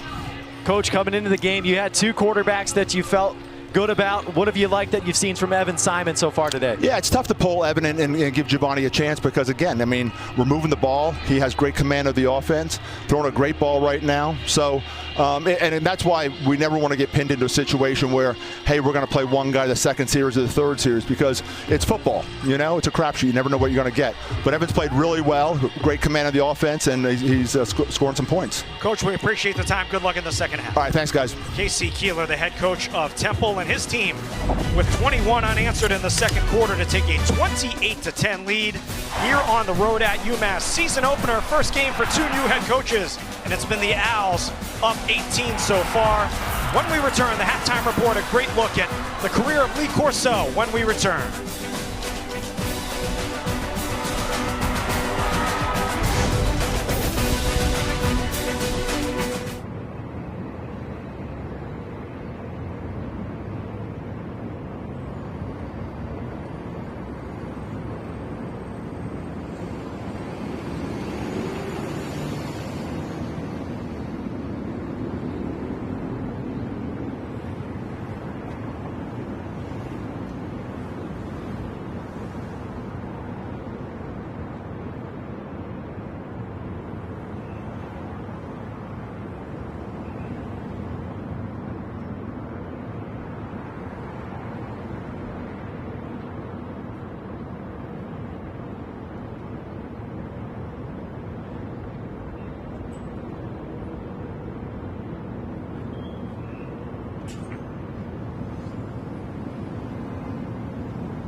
Perfect weather for the season opener here in Amherst, Massachusetts. The students are out in full force. Halftime between the Owls and the Minutemen. For decades, one person has stood out above the rest for entertaining not only students, college football fans, players, and coaches. We pay tribute to ESPN's Lee Corso.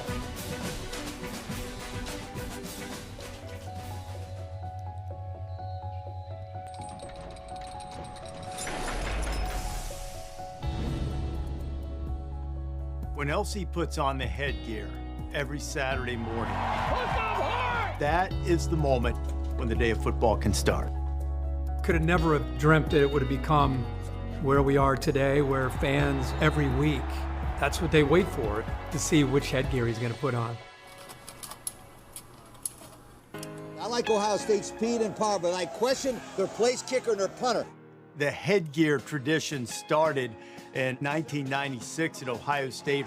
Herb Street was fairly new on the show, and Kirk's wife Allison had been an Ohio State cheerleader. He thought I might have some kind of in to try to get Brutus his headgear. They had to do some very high-level, tense negotiations. I'm telling you, it took 3 or 4 different back and forths until finally they green-lighted Brutus. I tell you one thing.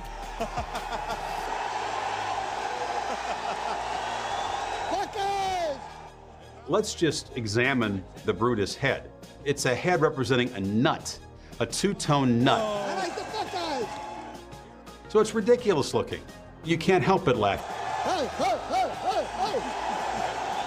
And when he sensed that that was an entertaining moment that resonated with fans across the sport, he embraced it, and it's become a beloved tradition. Colorado in a big upset. I remember him as a young kid watching College Game Day, and Lee Corso was on there and putting on the headgear.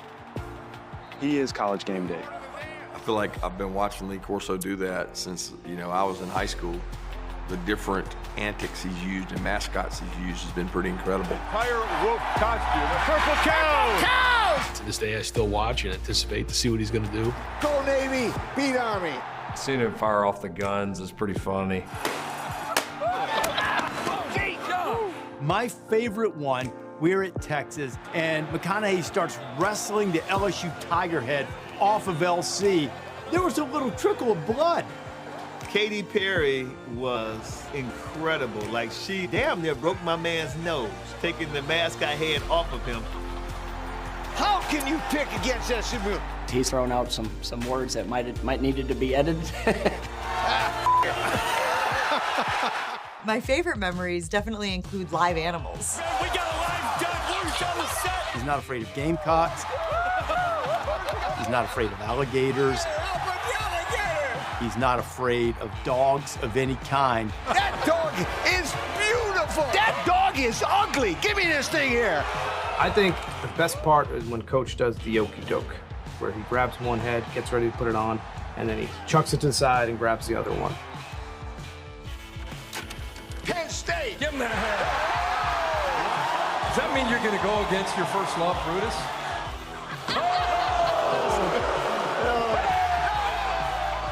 Coach Corso is a maestro of the crowd. He can take them on a ride like not many people in the history of television can. Corso with the duck. He's always got something ready for the people, and to see him come out as Ben Franklin was just absolutely incredible. I founded Penn. This is my school. My best moment is when he picked Texas to win the national championship. Tonight, they shocked the entire universe. And all the other guys up there were totally against him. I'm going with Texas Longhorns. Hook up, Texas! And then we won. And I've praised Coach for that ever since. He takes the headgear and he puts it on, right? And he just does this. That royal wave is very perfect for the human that he is, the king of college football. I think he's been a great ambassador for college football and has brought some great perspective, but also brought laughs and fun to a game that we have to remember is still supposed to be fun and supposed to be a game. What he's provided to so many households, what he's provided to so many of us as coaches, he put a lot of fun in the game. I just can't thank him enough. Roll Tide! it's sincere, it's authentic, it's genuine, it embraces the fans, it embraces the tradition of what makes this sport unlike any other, and what makes Lee Corso a college football broadcaster, an icon that's unlike any other who's ever been involved with this sport. And God bless the United States of America! The fact that I've got a chance to sit next to you all these years and watch you do your thing and just learn from you, it just taught me so much about this industry, watching you perform and the way you did it. There he is. The Kirk Herbstreit Show. We love you so much. You're a piece of gold that we cherish.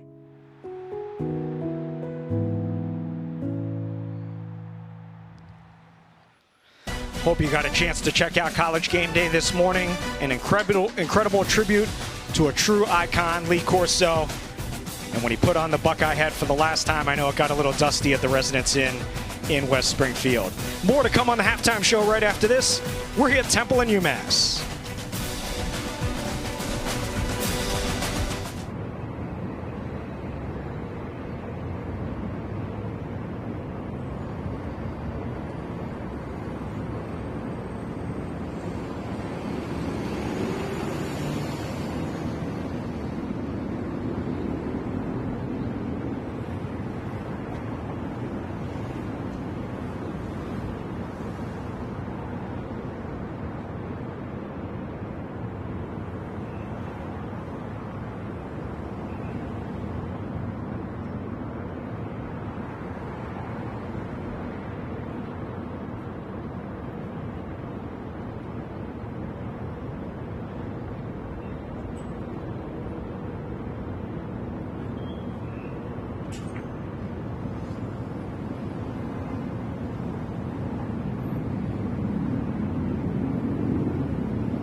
Beautiful day here in Amherst, Massachusetts, and it's the visitors from Temple with a 28-10 lead at the half. We'll be back right after this.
Just about set to start the second half here in Amherst. You're watching the MAC on ESPN. Temple starts the third quarter with a 28-10 lead. If you joined us late, UMass actually went down the field and scored on the first drive of the game, but it's been almost all Temple since then. Now, Rocco Griffin got things started for the Minutemen, running hard behind his O-line, getting in the end zone. He's got 92 yards on 9 carries in the first half. He's looked good, but it's been all Temple from that point on. It started with this fumble. Caden Supernot poking it out. Avery Powell with the recovery, and the Owls took over the momentum of the ball game from that point. They answered it with a touchdown.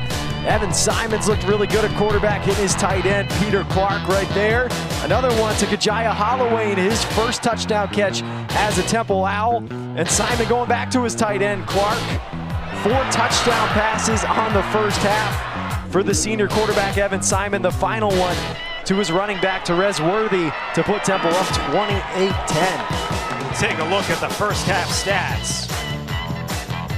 And Temple really overcame a slow start and started to play extremely well. You look at the yards, 285 yards for Temple, 219 for UMass, not bad, but a lot of those early, that turnover was key. Temple with a couple of sacks late in the first half. Robert Lee, Patrick Murray, our entire terrific ESPN crew with you from Amherst, Massachusetts. Patrick is a proud grad of the University of Tennessee. I am a Syracuse University grad. The two teams played earlier today, and somehow Tennessee pulled out a 45-26 win over Syracuse in Atlanta. Congratulations, 1-0, first step to the playoff, right, Patrick? I'm excited about the Volunteers this year. Joey Aguilar looking good at quarterback. I don't think it's going to matter that they don't have Nico. Tennessee's looking good. How great is it to have college football back? Oh, I love it. It's so fantastic. I mean, Coach Corso, his final headgear pick this morning. Ohio State and Texas, the Buckeyes winning the big game. Florida State had the lead at halftime over Alabama. We'll see how that one turns out. And I'm really looking forward to LSU and Clemson tonight, too. Really good quarterbacks in that one. The battle of the Tigers, the battle of the Death Valleys. Clemson's Death Valley will be rocking around 7:30 tonight on our networks. Here, UMass is down 28-10. Temple will get the ball to start the second half. What does UMass have to improve to get back into this game? UMass has got to limit the explosive plays from Temple. That's been a big part of the game. The Owls have 5 plays of 20-plus yards. UMass has just 2. So the Minuteman defense has got to keep that in check. They've got to get lined up properly and make sure they're responding in the correct way when Temple is showing them all kinds of emotions and things like that. That guy you just saw there was K.C. Keeler, and it's only 30 minutes, right? He would tell us that, but this is a guy that they are very high on. He has been a winner everywhere he's gone. He's a winner at Rowan, a Division III school. He won a national title at Delaware in the FCS. He won another national title at Sam Houston a few years back, led them into FBS, probably won 10 games and a bowl game. He's been a winner everywhere he's gone. We mentioned he's second amongst active FBS coaches in wins. 16 of his 31 years, they've won at least 10 games. And we asked him, why move? Why now? He said, well, first thing he said, my daughter and her 3 grandkids live in Wilmington, Delaware. So Temple is a lot closer than Sam Houston to Wilmington, Delaware. In fact, he said his wife was not coming to the game today. It was his grandkids' first birthday, CC, and they're down at Rehoboth Beach in Delaware celebrating. Got to be happy with the way the first 30 minutes has gone. But the game is not over yet. Temple and K.C. Keeler's boys will get the ball to start the second half. Taking it on the run, Tyler Stewart, he fumbled the ball. It's loose on the ground, and he falls on it at the 20-yard line. Good recovery there for Stewart. That could have been a big momentum changer if he had lost that football, but he hangs on. And this Temple program has had 4 straight 3-9 seasons, but I love that K.C. Keeler said he has no interest in being realistic. He expects to win conference championships. He wants to win a conference championship as soon as possible, but couldn't corral that one on the initial catch, but then great job by Stewart to just fall on it and ensure that Temple holds on to the football. When we asked him why Temple, he not only cited some of the coaches who've had success recently. When he played at Delaware, he played for the legendary head coach Tubby Raymond. They won the national title while he was in school there. They lost 1 game that year. It was against Temple. He actually lost a couple of games to Temple in his career at Delaware. McCoy in there, quarterback, and it's a short run up the middle. He was a linebacker on that Delaware team, class of 1981. And he's originally from the Southeast Philly area, from Emmaus, Pennsylvania, which is near Allentown, about 50 miles north of Temple's campus. So just underway second half. Casey Keeler, 66 years old. And his team off to the 28-10 lead. It's a handoff. And breaking tackles and diving forward for a first down is Jay Ducker, who goes over 100 yards for the game with a 9-yard run. Yeah, Ducker's had a nice game, and Temple's been very balanced offensively. 18 passes, 16 runs, and Ducker picking up a nice first down there, and see how McCoy does running this offense. 10th 100-yard game of his career. 11 carries, 103 yards for the fifth-year senior from Omaha. McCoy getting a shot to start the second half here. Was mostly Simon in the first half at quarterback. Fake the pitch. McCoy keeps. Picking his way forward and dragged down out past the 35. Now, Tyler Walker, the offensive coordinator for Temple, came in from Montana State, and last year with the Bobcats led the FCS in scoring, and he did it by running the football. Had 3 1,000-yard rushers, including his quarterback, Tommy Malott. So a lot of people talking about this Temple offense in the offseason said, how's it going to work if you don't have a quarterback that can run? Well, he said, I take a look at Evan Simon. He runs just fine. I don't know what you're talking about. And then they've got Giovanni McCoy that they could put in there, who's got some wheels too. Running right, Therese Worthy, flag down. Worthy out of bounds near midfield. Couple of flags down, maybe coming back. That's going to be a holding on Temple, as one of the UMass defensive linemen got yanked down. Holding. Offense, number 77. Captain Diego Barajas, the right tackle, called for the infraction.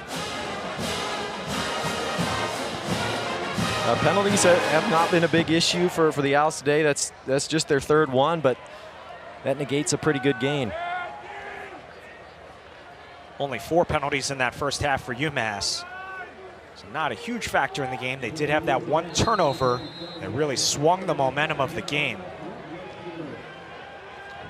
It'll only back them up a couple of yards here, so it'll be second down and 12.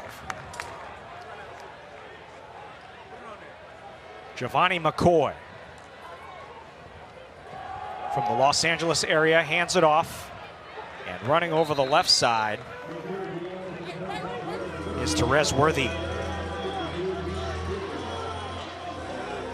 A similar way starting this second half, similar to the way Temple started the game and their first drive of the first half, just really wanting to establish the run. Some inside runs, some outside runs, see how UMass is going to defend it and try to set up some throws down the field later on in the half.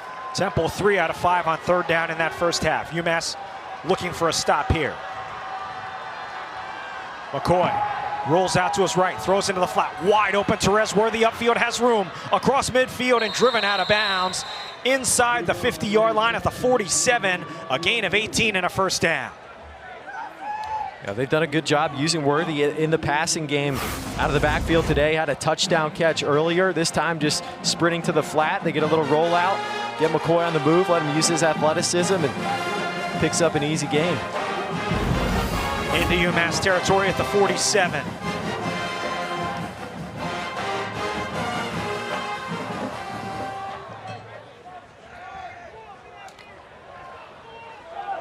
Worthy again. And driven out of bounds after a short gain by TJ McGee, the cornerback.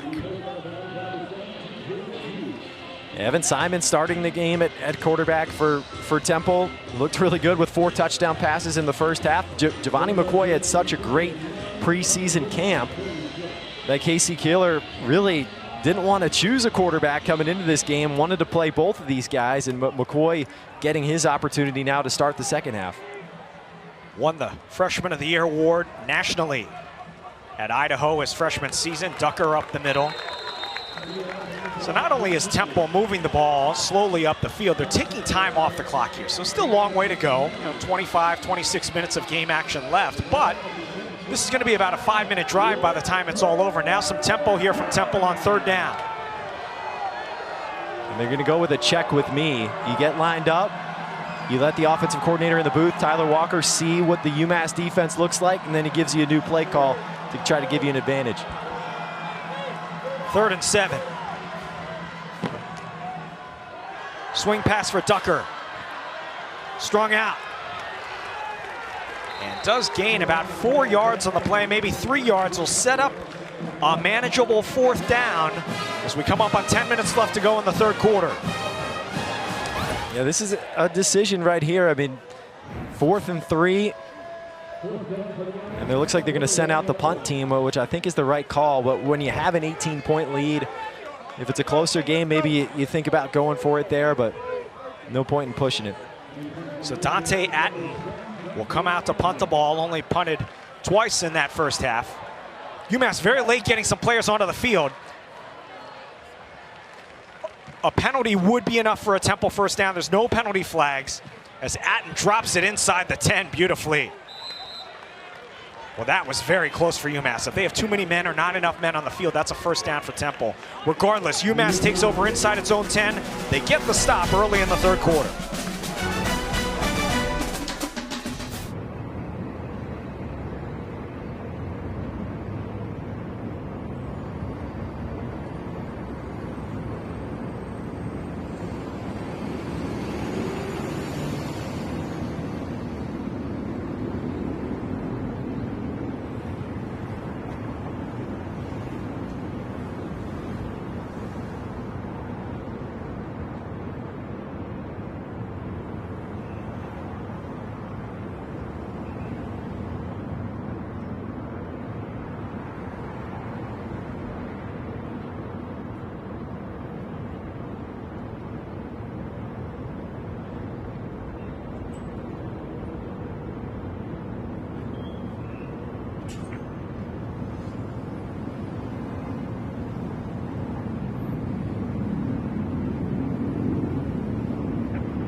The College Football Playoff begins December 19th and concludes with the National Championship January 19th on ESPN.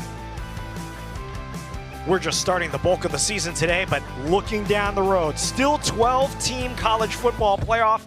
You see some of the criteria there, but a change at the bottom of the screen. Yeah, the one change this year is now the teams that get the bye will be the teams 1 through 4 in the final rankings. No longer do you get a bye by being the top 4 ranked conference champions. It's the top 4 teams in the rankings that will get the bye, and I think that was a great change to make that we learned from last year's playoff. So Patrick, we got to ask you, we know you're a volunteer, so who do you got going all the way? Tennessee and who? You know what? I'm an SEC kind of guy, but I'm going to pick a Big Ten team. I'm going to take Penn State to win the title. I think they kind of fit the mold of what happened the last couple of years with Michigan and Ohio State. They're a veteran team. They've used their NIL pool to bring back some key players. They've got the 2 great running backs in Nick Singleton and Katron Allen. The veteran QB and Drew Aller, a great offensive coordinator, and Kodal Nickey. I like the Nittany Lions. All right, we'll hold you to that 3 months from now. Throw for Gibson. Makes the catch and trying to dart his way forward. Gibson was targeted 14 times in the first half. That's his 8th catch of the game. They are just feeding him the football. Brandon Rose has a good connection with him, and Gibson's been getting open. He's shifty, he's quick, and he could be physical at the top of his routes also. Left tackle Luke Painton is slow to get up. He played only 1 game last year with injury issues. But he is up quickly and walking off the field, but he'll have to come out for this play. Now, Payton's a big dude at 6'7", 320. Columbia transfer, only in his 3rd year as an offensive lineman. He started his career in college as a tight end.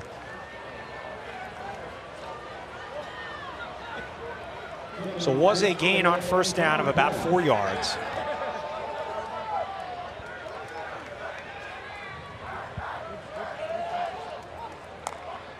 Rose. Caught again by Gibson for a first down out past the 20. Gibson, once again, he just keeps getting open and does a good job that time of just finding the soft spot in the zone for Temple, settling down between a couple of defenders, and Rose puts a good ball on him. Gibson's 9th catch of the game. Rose flushed out of the pocket, rolling right, looking downfield. He's going to run, and he's going to go out of bounds after a short gain. Curly Ordonez coming on the blitz from his linebacker spot for Temple. He's the one that flushed Rose out of the pocket, and Rocco Griffin came and picked him up, got a chip on him, or else that might have been a sack, but that blew up the play. Both these teams downtrodden in recent years. UMass 8-56 over the last 6 years, but they've joined a conference, the MAC. This is their first game back in the MAC. They were in the MAC for 4 years back in the 2010s. Pressure's on, throw, caught. McConaughey flagged down. Could be a roughing the passer situation here as Rose took a hit.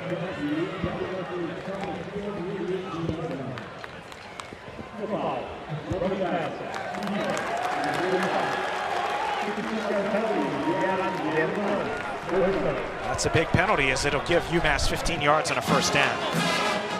Yeah, opportunity here for the Minutemen to take advantage. They did that on their first scoring drive. They got a pass interference penalty that helped them move down the field. They capitalized and scored a touchdown. Now Rose taking that shot after the play, and they get a big gain out of it. Can they take advantage here?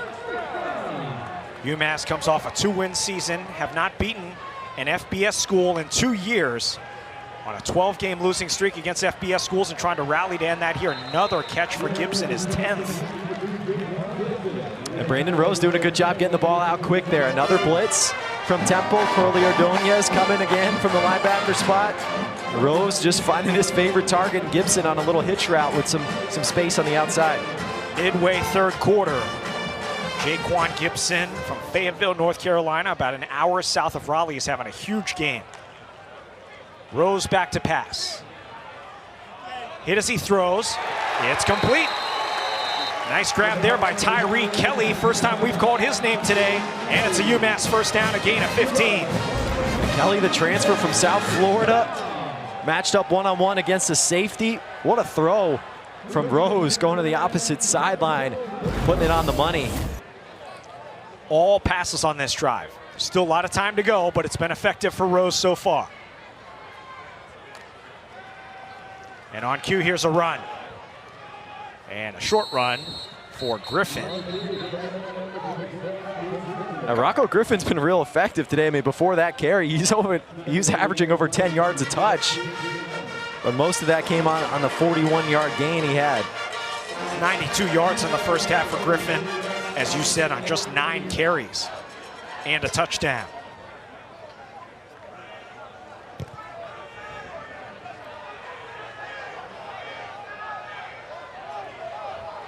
Coming up on 6 minutes to go in the third quarter. No score yet here in the third quarter. Rose throws to the far sideline and throws a laser for a first down. Guess who? Jaquan Gibson. Can anyone cover him? And UMass was wanting a penalty at the end, on the takedown at the end there, but some zone coverage from Temple, giving them some space on the outside, and Gibson just keeps on taking advantage with some short routes, and another strong throw from Rose. That's not an easy throw to make there, and he made it look easy. 11 catches, 127 yards for Gibson. We're still in the middle of the third quarter.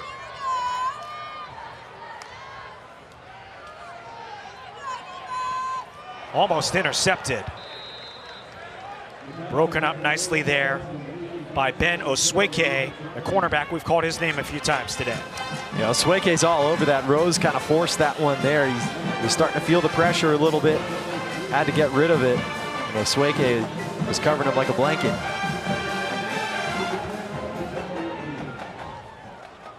Five and a half to go, third quarter. No score yet in this third quarter. UMass had a 7-0 lead in this game.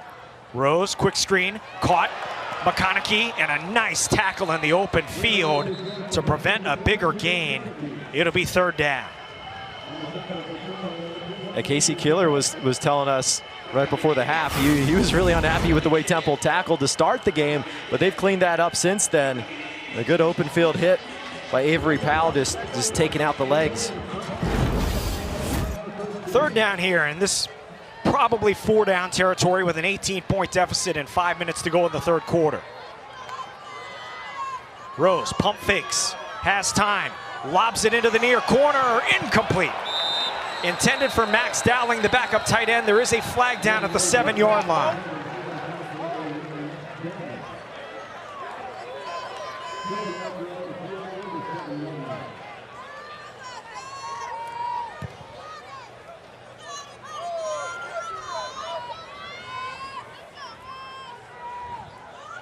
Matt Pikowski, the ref today. Number 10. Happens to control. First down. Another penalty against Temple on this drive. And they had the roughing the passer earlier that really gave UMass a break to move the chains, and Ty Davis that time in coverage on the tight end. Dowling gets called for the hold, and UMass knocking on the door here. Had a 1st and goal from the 3 in the first half that they got stopped on downs. Got to convert here. 1st and goal from the 6. Griffin, the running back to the right of Rose. Rose feels the pressure, gets away, throws, intercepted! Intercepted in the end zone by Ben Osweke. Man, Osweke's had a great day at corner for Temple, but that one started with the defensive line, getting pressure on Brandon Rose, moving him off his spot. He had to step up in the pocket, got rid of that football, but threw it behind his receiver, McConaughey, and Osweke was right there to make the pick. Ben Osweke, his first career interception. The 5th-year senior from the Houston area.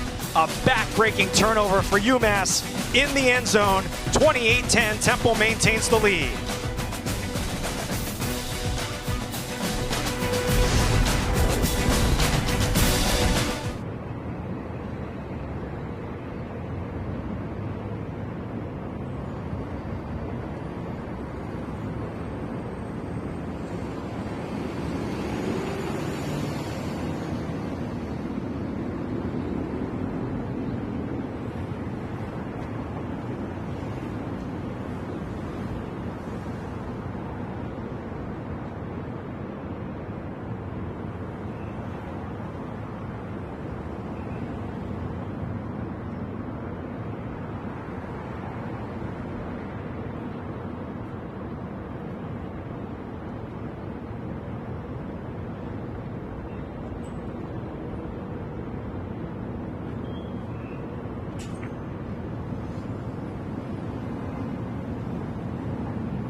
Let's take another look at that interception. Khalil Poteet on the defensive line for Temple right here. He's going to get the pressure that forces Brandon Rose to step up.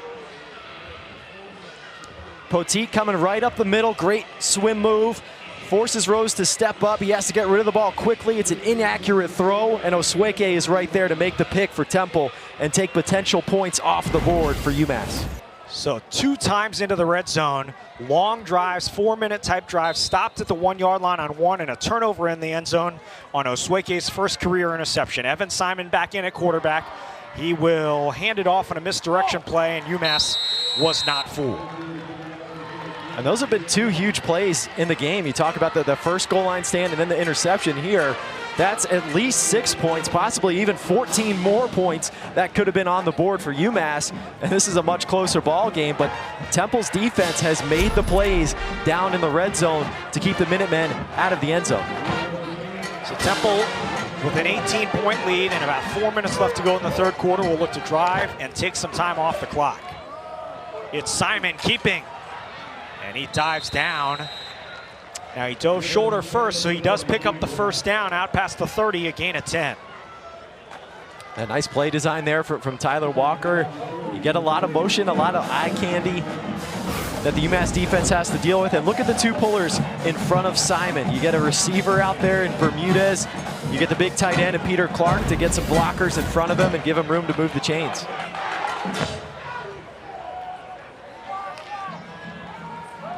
Back to pass, Simon throws down the seam. Oh, what a grab, Peter Clark. First down across midfield. Oh, Peter Clark using every bit of his big frame right there. At 6'6", 265 pounds. Just going up over the top. Matched up against a smaller linebacker in Tyler Martin. And Clark just goes up and gets it with the strength. Another explosive play, 20+, 23 yards there. Ducker up the middle. You mentioned that Clark is from London. He actually learned how to play football, you mentioned in the first half, by watching YouTube videos. People are going to be YouTubing Peter Clark catching radius after the game. The next generation of England football players is going to be learning how to play by watching Peter Clark highlight videos. The way he's had 3 of those explosive plays today, 20+ yards. His offensive coordinator said even though he's not very experienced, he's very fluid, he moves naturally. You've seen that today. 4 catches for 85 yards and 2 touchdowns. Ducker spun down, but not until he picks up another clock-eating first down to the 35. And this offense that Tyler Walker runs, they can get some big plays from the tight ends in it. They really like to use them a lot in RPOs and in different ways with motions to try to get them down the field. And O-line does a good job dividing the defense there. Ducker gets his legs cut out from underneath him, but not before he picks up the first down. Ducker over 100 yards for the 10th time in his career.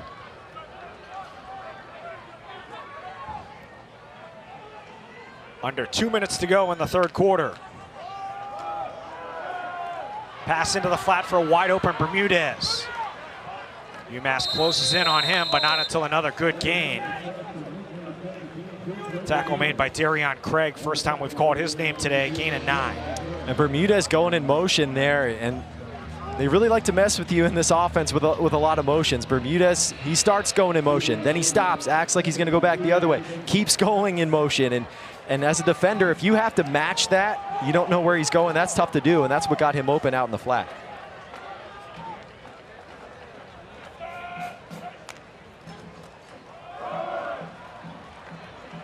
A run up the middle by Joquez Smith, close to the 20.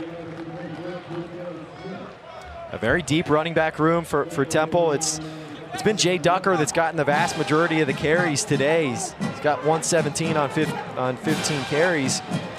But Therese Worthy is a good one. Joquez Smith has got some speed, getting an opportunity to carry it on this drive. Temple chewing up the clock here. This could be the last play of the third quarter. It is a first down. It's a passing play. A throw into the end zone. Oh. Incomplete. Almost a spectacular catch. And Colin Chase had a chance there, but TJ McGee with some great coverage, being physical And those are the type of catches that Chase made at St. Thomas University in Minnesota at the FCS level. When you watch his tape, he was very physical at the catch point, one of his strengths. But McGee did a good job there of being more physical and breaking up that pass. You see it at the top of the screen. McGee hanging on him, then gets the hand in there at the end to be able to knock it out. Excellent play on the ball both ways there. Chase all Pioneer League at the FCS level last year. It's a handoff. Nope, it's a keep by Simon, and that will be the last play of the third quarter. So third down coming up for Temple. No scoring in that third quarter, but Temple's okay with that. They maintain a 28-10 lead. The Owls getting it done, running down the clock, handing it off to their deep stable of running backs, looking to pick up the first win of the KC Keeler era. Temple has lost 20 games in a row away from home, the longest streak in FBS. They're 15 minutes away from ending that, possibly. 28-10 headed to the fourth.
Leads the MAC's newest member, UMass, as we head to the fourth quarter. Next Saturday, we've got a full slate of MAC games starting at 3:30 Eastern.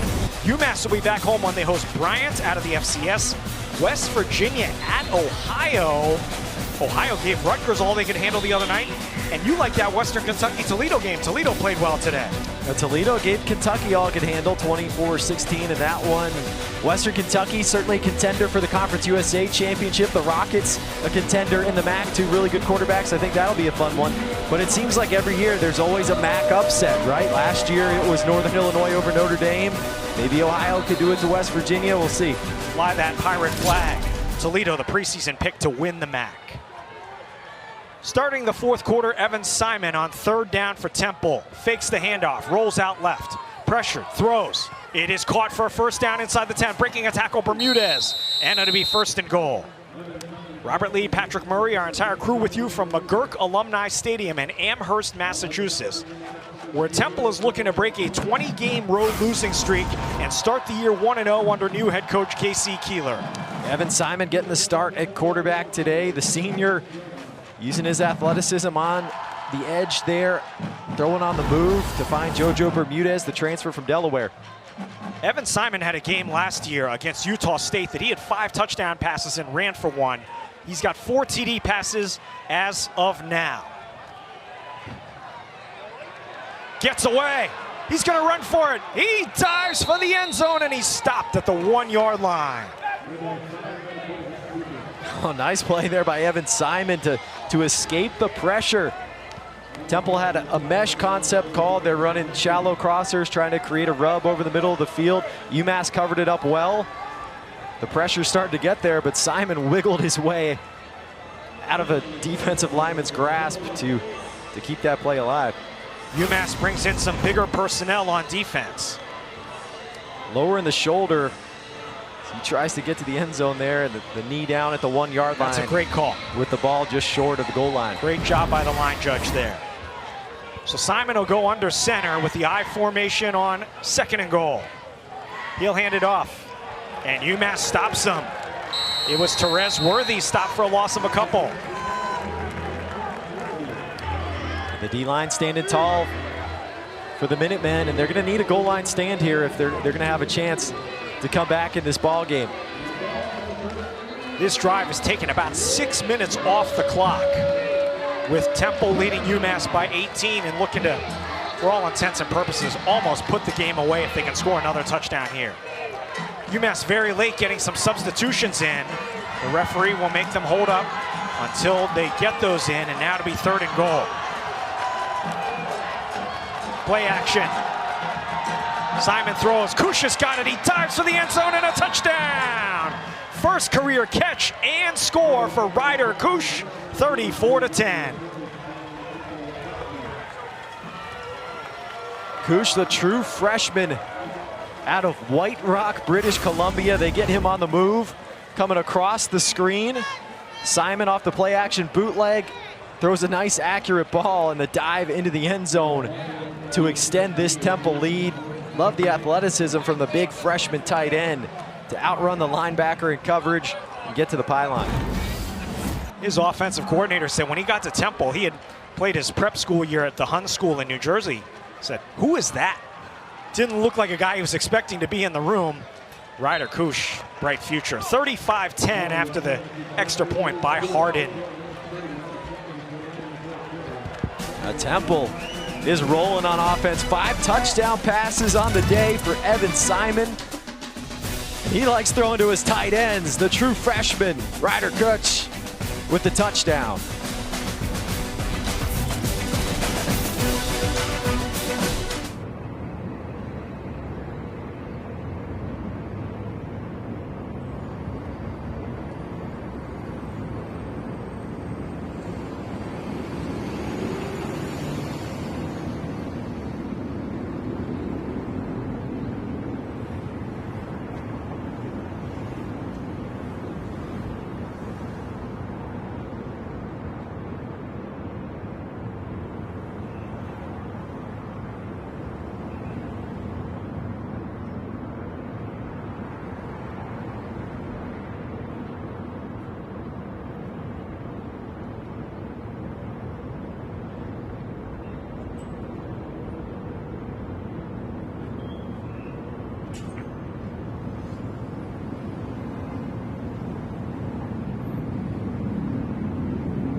Temple took a turnover in the end zone and then drove 13 plays and 80 yards in just over 7 minutes to extend the lead to 35-10.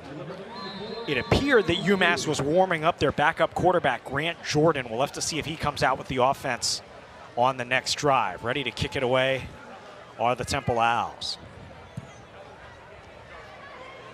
Fair catch called for and made. We'll start it at the 25-yard line. We will step aside again. Temple with a 35-10 lead. UMass trying to start the long road back with 12 and a half to go.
It looks like it will be Brandon Rose to stay in there at quarterback for UMass.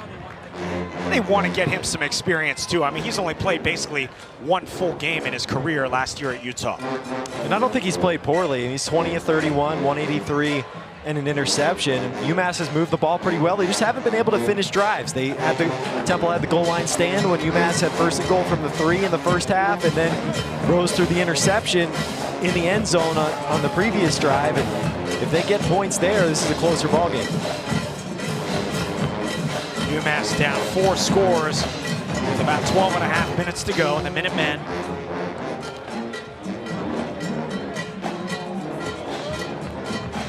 Looking to get something going on offense here with junior transfer Brandon Rose at quarterback.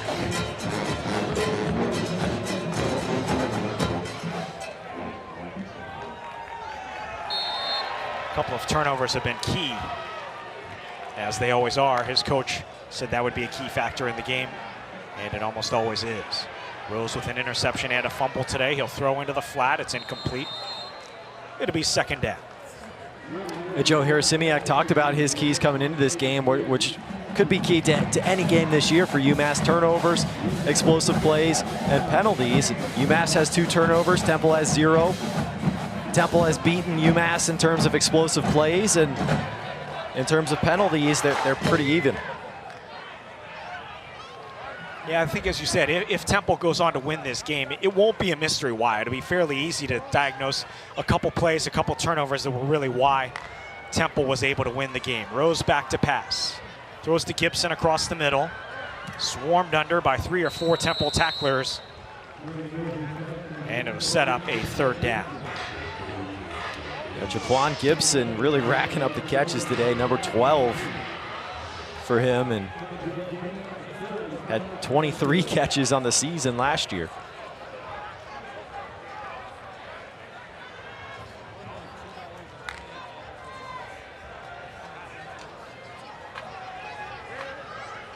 caught out in the flat, fighting towards the first down marker. Good second effort there.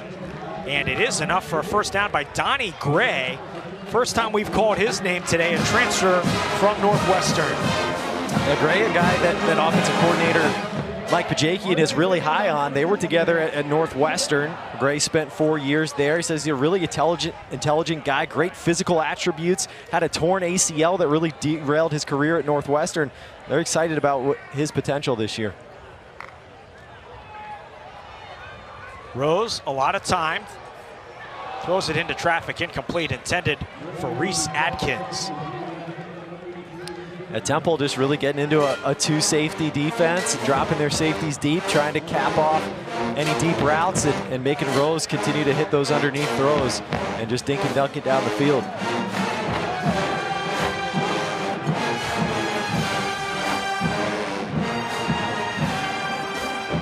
Second and 10 here for the Minutemen.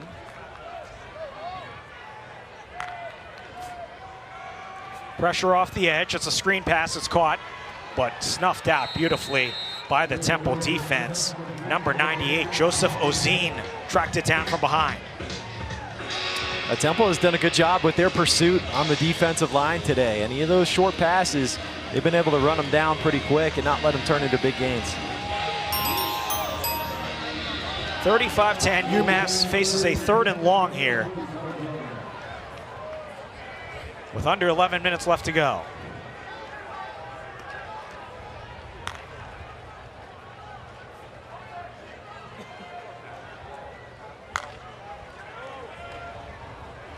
Pressure's on again. Rose flushed out of the pocket, throws it into traffic. It's incomplete. Broken up by Jalen Castleberry, who was shaken up earlier in the game. The PBU there. A great coverage there by Castleberry. Broke on it pretty quick. Got the hand in there, knocked it down, and he's a guy that started his career at Division II Tiffin University, was academically ineligible after his freshman year, and really got things turned around in the classroom when he walked on at Youngstown State and getting an opportunity here at the FBS level with Temple. Have to go for it here on 4th down and 10. Temple brings 4. Pressure's on.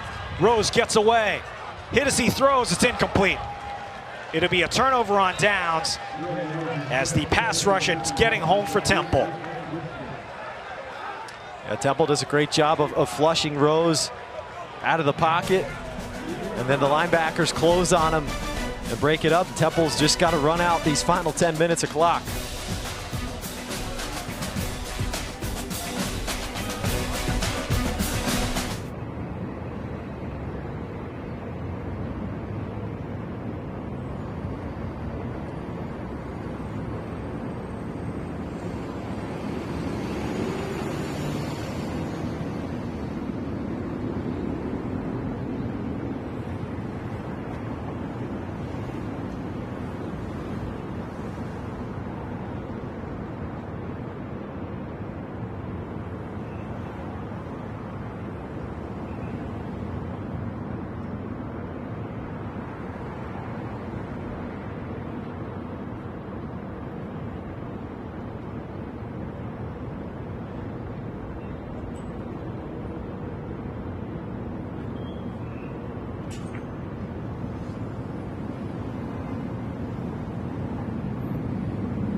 35-10, Temple seems to be on its way to a season-opening victory over UMass with just over 10 minutes left to go in the third quarter. Temple has really taken over this game after the first quarter. UMass was up 10-7 after one, and then the Owls have taken over. Their pass rush has been good in pressuring Brandon Rose, and their offense has been outstanding. We're looking at the Temple radio broadcast, and we've talked about some of the great players who've played for these schools. On the right is the play-by-play man, Kevin Kopp, and I know it's a little hard to see him, but on the left is arguably the greatest Temple Owl ever, Paul Palmer. He finished second in the Heisman Trophy voting back in 1986. He's in the College Football Hall of Fame. He's their radio analyst now. The winner that year was Miami quarterback Vinny Testaverde when Palmer finished second. Third place, Michigan quarterback Jim Harbaugh. That's pretty Some good. good company right there. Pretty good company for sure. Palmer ran for almost 5,000 yards in his career. His beloved Owls have a 25-point lead as Simon will hand it off over the right side for a short gain. Temple really just looking to protect the football here, take down as much clock as they can. They're a program that wants to have some toughness and be able to run the football anyway, so this is a good time to be able to work on that mentality. There is a UMass player injured on the field. Up quickly, it's number 0, Darion Craig, a player who is described as the spirit of this defense. Temple will resume its drive, and they'll want to keep the clock running with just over 10 minutes to go. Evan Simon still in there. I want to tell you about Evan Simon's jersey number right after this play. It's significant in Temple football, and we'll get to that right after this play as Simon will start the play on second down.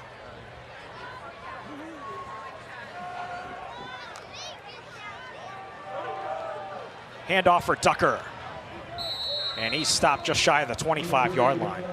Single-digit numbers are very important in Temple football. Al Golden started it back in 2009. They give out the single-digit numbers to guys who are Temple tough, who represent everything it means to be a Temple Owl on and off the field. This year there were 5 of them. Dante Atten, the punter, was the first specialist ever to get a single-digit number. Colin Chase, a transfer, Alan Hay, Sekou Kroma, and Evan Simon. It's the highest honor a Temple football player can get. And these were voted on by the players and then confirmed by the coaches and the rest of the staff. A throw into the flat, and it's going to be a first down for Koosh. And Coach Keeler inherited this sort of tradition. Al Golden started it about 15 years ago.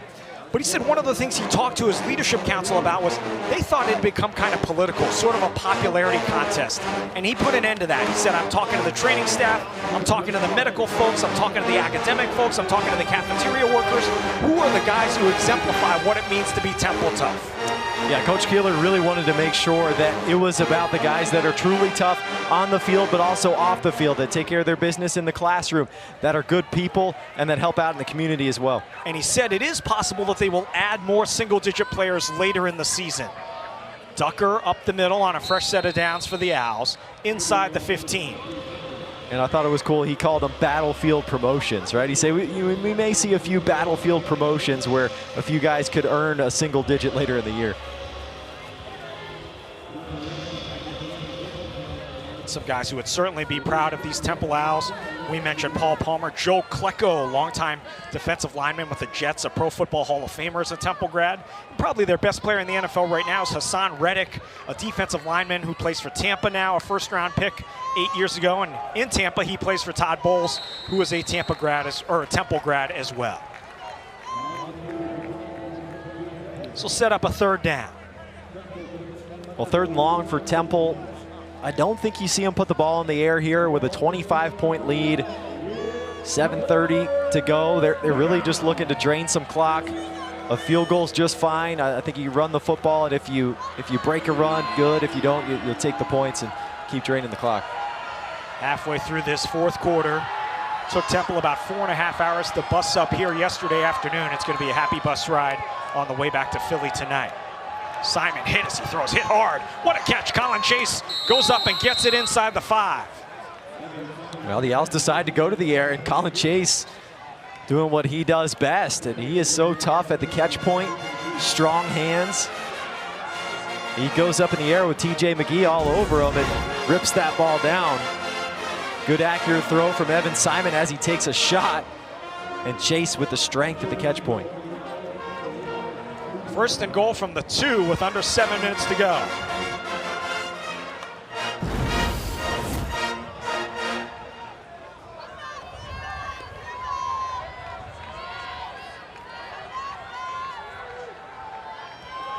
Play action, Simon looking into the end zone, throws into the corner, incomplete. It's interesting when Temple has gone to the I formation a couple times down here on the goal line, Jay Ducker has been the fullback. That's their #1 guy at running back. And when Tyler Walker, the offensive coordinator, was at Montana State, they had some actual fullbacks, guys that they recruited to be fullbacks. But he likes going to that I formation. They're using Jay Ducker at that fullback spot. He's about 210 pounds, not quite fullback size, but he gives you that speed where you can get those play action passes and get him in the flat. They tried to do that there, but he got covered. Montana State was running for about 350 yards a game last year, all the way to the FCS title game. So Tyler Walker knows what he's doing there. Awkward snap, Simon keeps, throws, caught for a touchdown. Career high 6 touchdown pass, this one to Ryder Kush. And the tight ends getting in the action today. 4 touchdowns by Temple tight ends, 2 for Clark, 2 for Kutch. Penalties declined. There was a UMass penalty, it's declined. It's now 41-10.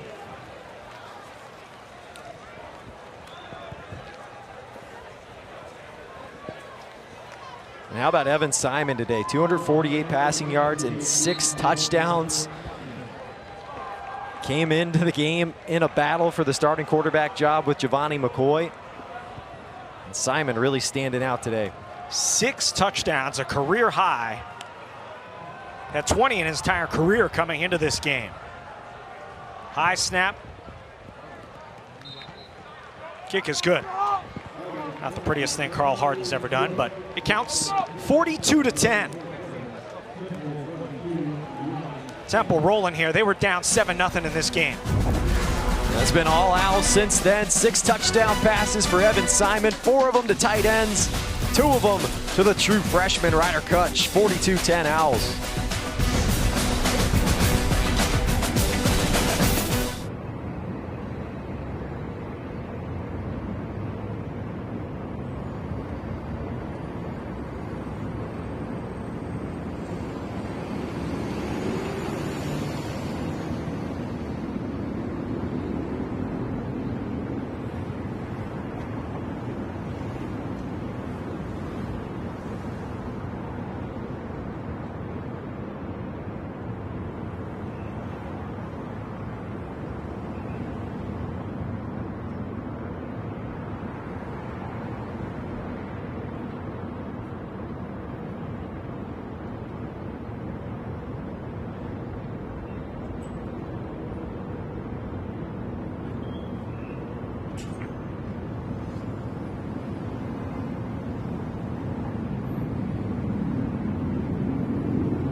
Temple leading UMass 42-10 here in the latter portion of the 4th quarter.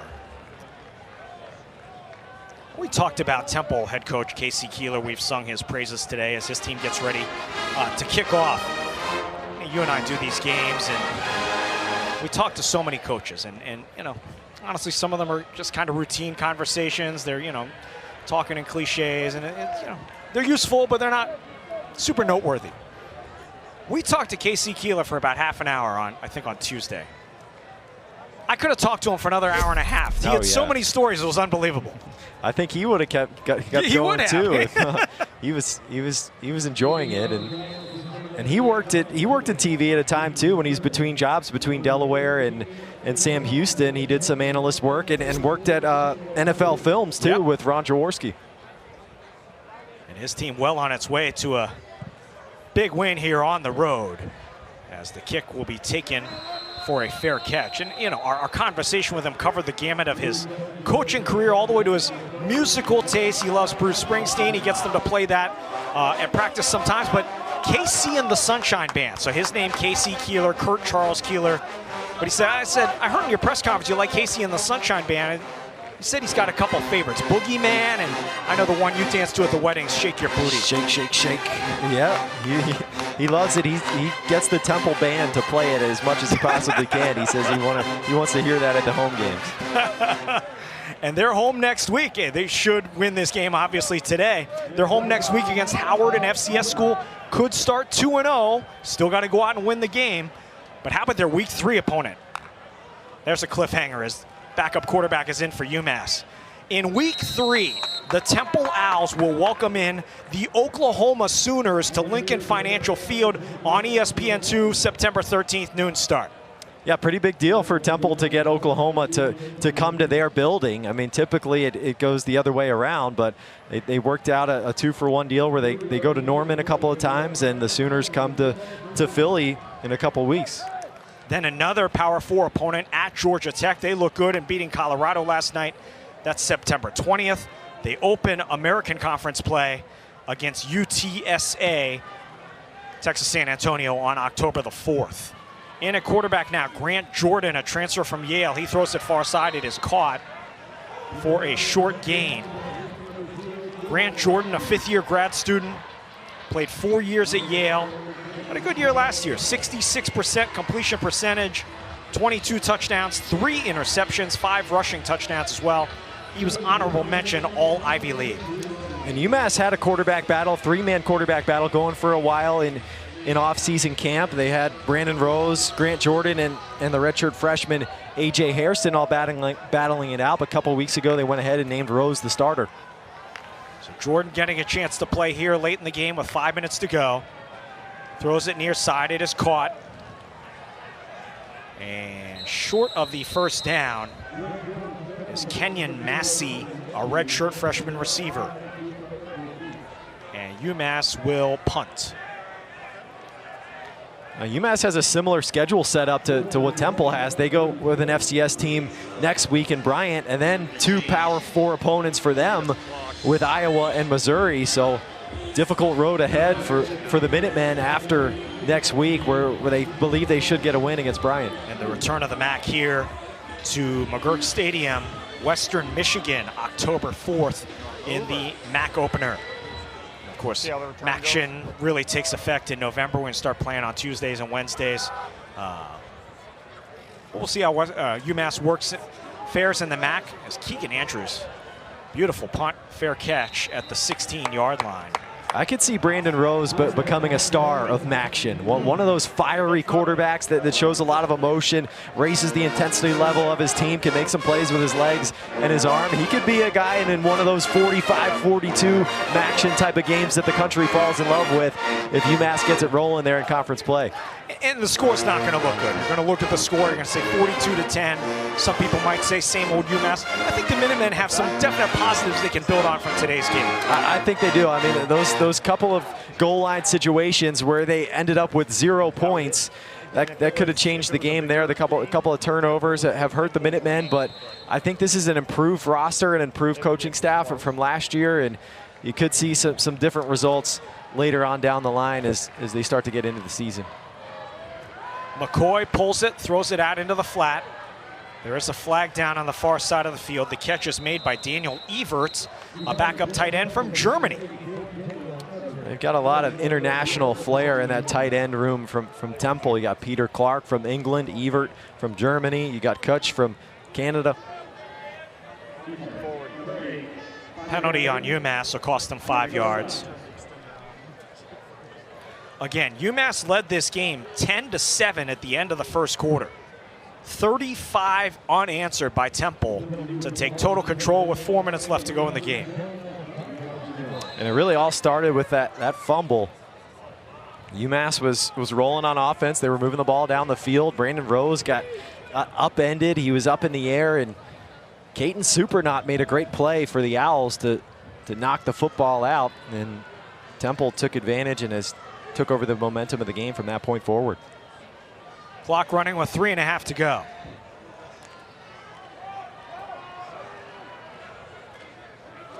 And running it up the middle for a short gain is Hunter Smith.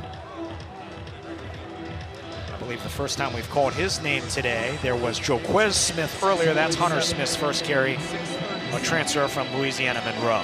Yeah, it's good to see Hunter Smith back on the field. He led the Warhawks in rushing back in 2023, and then last season, the final scrimmage of fall camp, he tore the PCL ligament in his knee, missed the entire 2024 season at Louisiana Monroe, transfers here to Temple, and good to see him getting back on the field in his senior year. 2nd and a yard, and it's another handoff for Smith. That could take us to the 2-minute timeout, and it will. By about 1 second on the play clock and the game clock. Temple just looking to run it out here. 32-point lead. Fantastic day offensively for the Owls. And Evan Simon with 6 touchdown passes, 4 of them to tight ends. They ran the football well too, averaging 5.2 yards a carry. And I do not believe, and they won't run a play here. It'll take us to the 2-minute timeout. Temple is going to snap a 20-game road losing streak and improve to 1-0. The final 2 minutes are coming up. Casey Keeler and his Sunshine Band, the Temple Owls, 42-10, coming down the stretch.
We take a look at the preseason poll in the American. There are 14 teams. Temple was picked towards the bottom.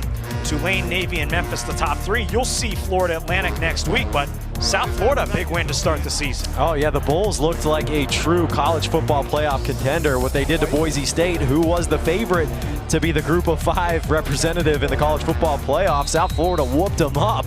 The Bulls looking like a top contender in the American. Tulane has looked really good early in the season as well, with Jake Retzlaff, the transfer from BYU at quarterback. As McCoy picks up the first down, and it should be a series of kneel downs to end the game here.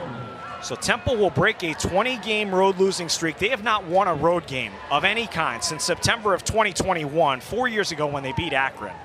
On the other side, UMass will lose its 13th consecutive game against an FBS school. That is the 3rd longest streak in the country, behind Kent State and Southern Miss.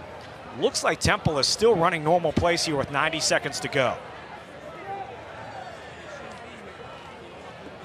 Getting McCoy some experience running the offense as they run it up the middle for a gain of about 6. It's Hunter Smith. Yeah, UMass still has all 3 timeouts, so I guess Temple just deciding to run a few plays. Well, you know, let some of the backups get some work. Some experience too, definitely. You know, we talked to Casey Keeler. He said, you know, he was very coy about the 2 quarterback situation. He said, I've had this situation before at Delaware when he was the head coach back in 2006. Ryan Carty was the presumed starter. Ryan Carty's now the head coach at Delaware. He lost out to Joe Flacco, future Super Bowl MVP. And Evan Simon looked great today, but there may be some games this year where they need Giovanni McCoy. And especially the 2 quarterback formation that Tyler Walker used a lot at Montana State. We saw it once today. That could be something effective for McCoy down the line. But man, did Temple look good today. And he gets the water bath. Casey Keeler starting his new job at Temple with a big win on the road, 42-10. And you can see how excited the players are there. One of those single-digit guys, Sekou Kroma, congratulating him. Ends a 20-game road losing streak, the longest in FBS. And Casey Keeler and the Temple Owls move to 1-0. Joe Harasimiak and the UMass Minutemen fall to 0-1. A great start to Casey Keeler's tenure at Temple as he tries to turn this thing around. The Owls got down early, and he talked about it all week long. How do we respond to adversity? Well, Temple responded really well. They stepped up and finished it off with a 42-10 win. Evan Simon earning the start at quarterback, goes 19-25 for 248 and 6 touchdowns. And this new offense, coordinated by Tyler Walker, really looked explosive today for the Temple Owls. Those 6 touchdowns tied a school record that was set back in 2008. Evan Simon, 6 touchdown passes. Temple closes the game on a 35-0 run. They were down 10-7 at the end of the first quarter. That will do it from here in Amherst. Temple improves to 1-0. They host Howard at Lincoln Financial Field next week. UMass falls to 0-1. They host Bryant, 3:30 start here at McGurk. For analyst Patrick Murray, enjoyed it. Stat man extraordinaire Tim Farrell, Robert Lee saying so long from Amherst, Massachusetts. Final score, Temple 42, UMass 10. All games airing on the ESPN network, so streaming live and archived on the ESPN app. This has been a presentation of ESPN.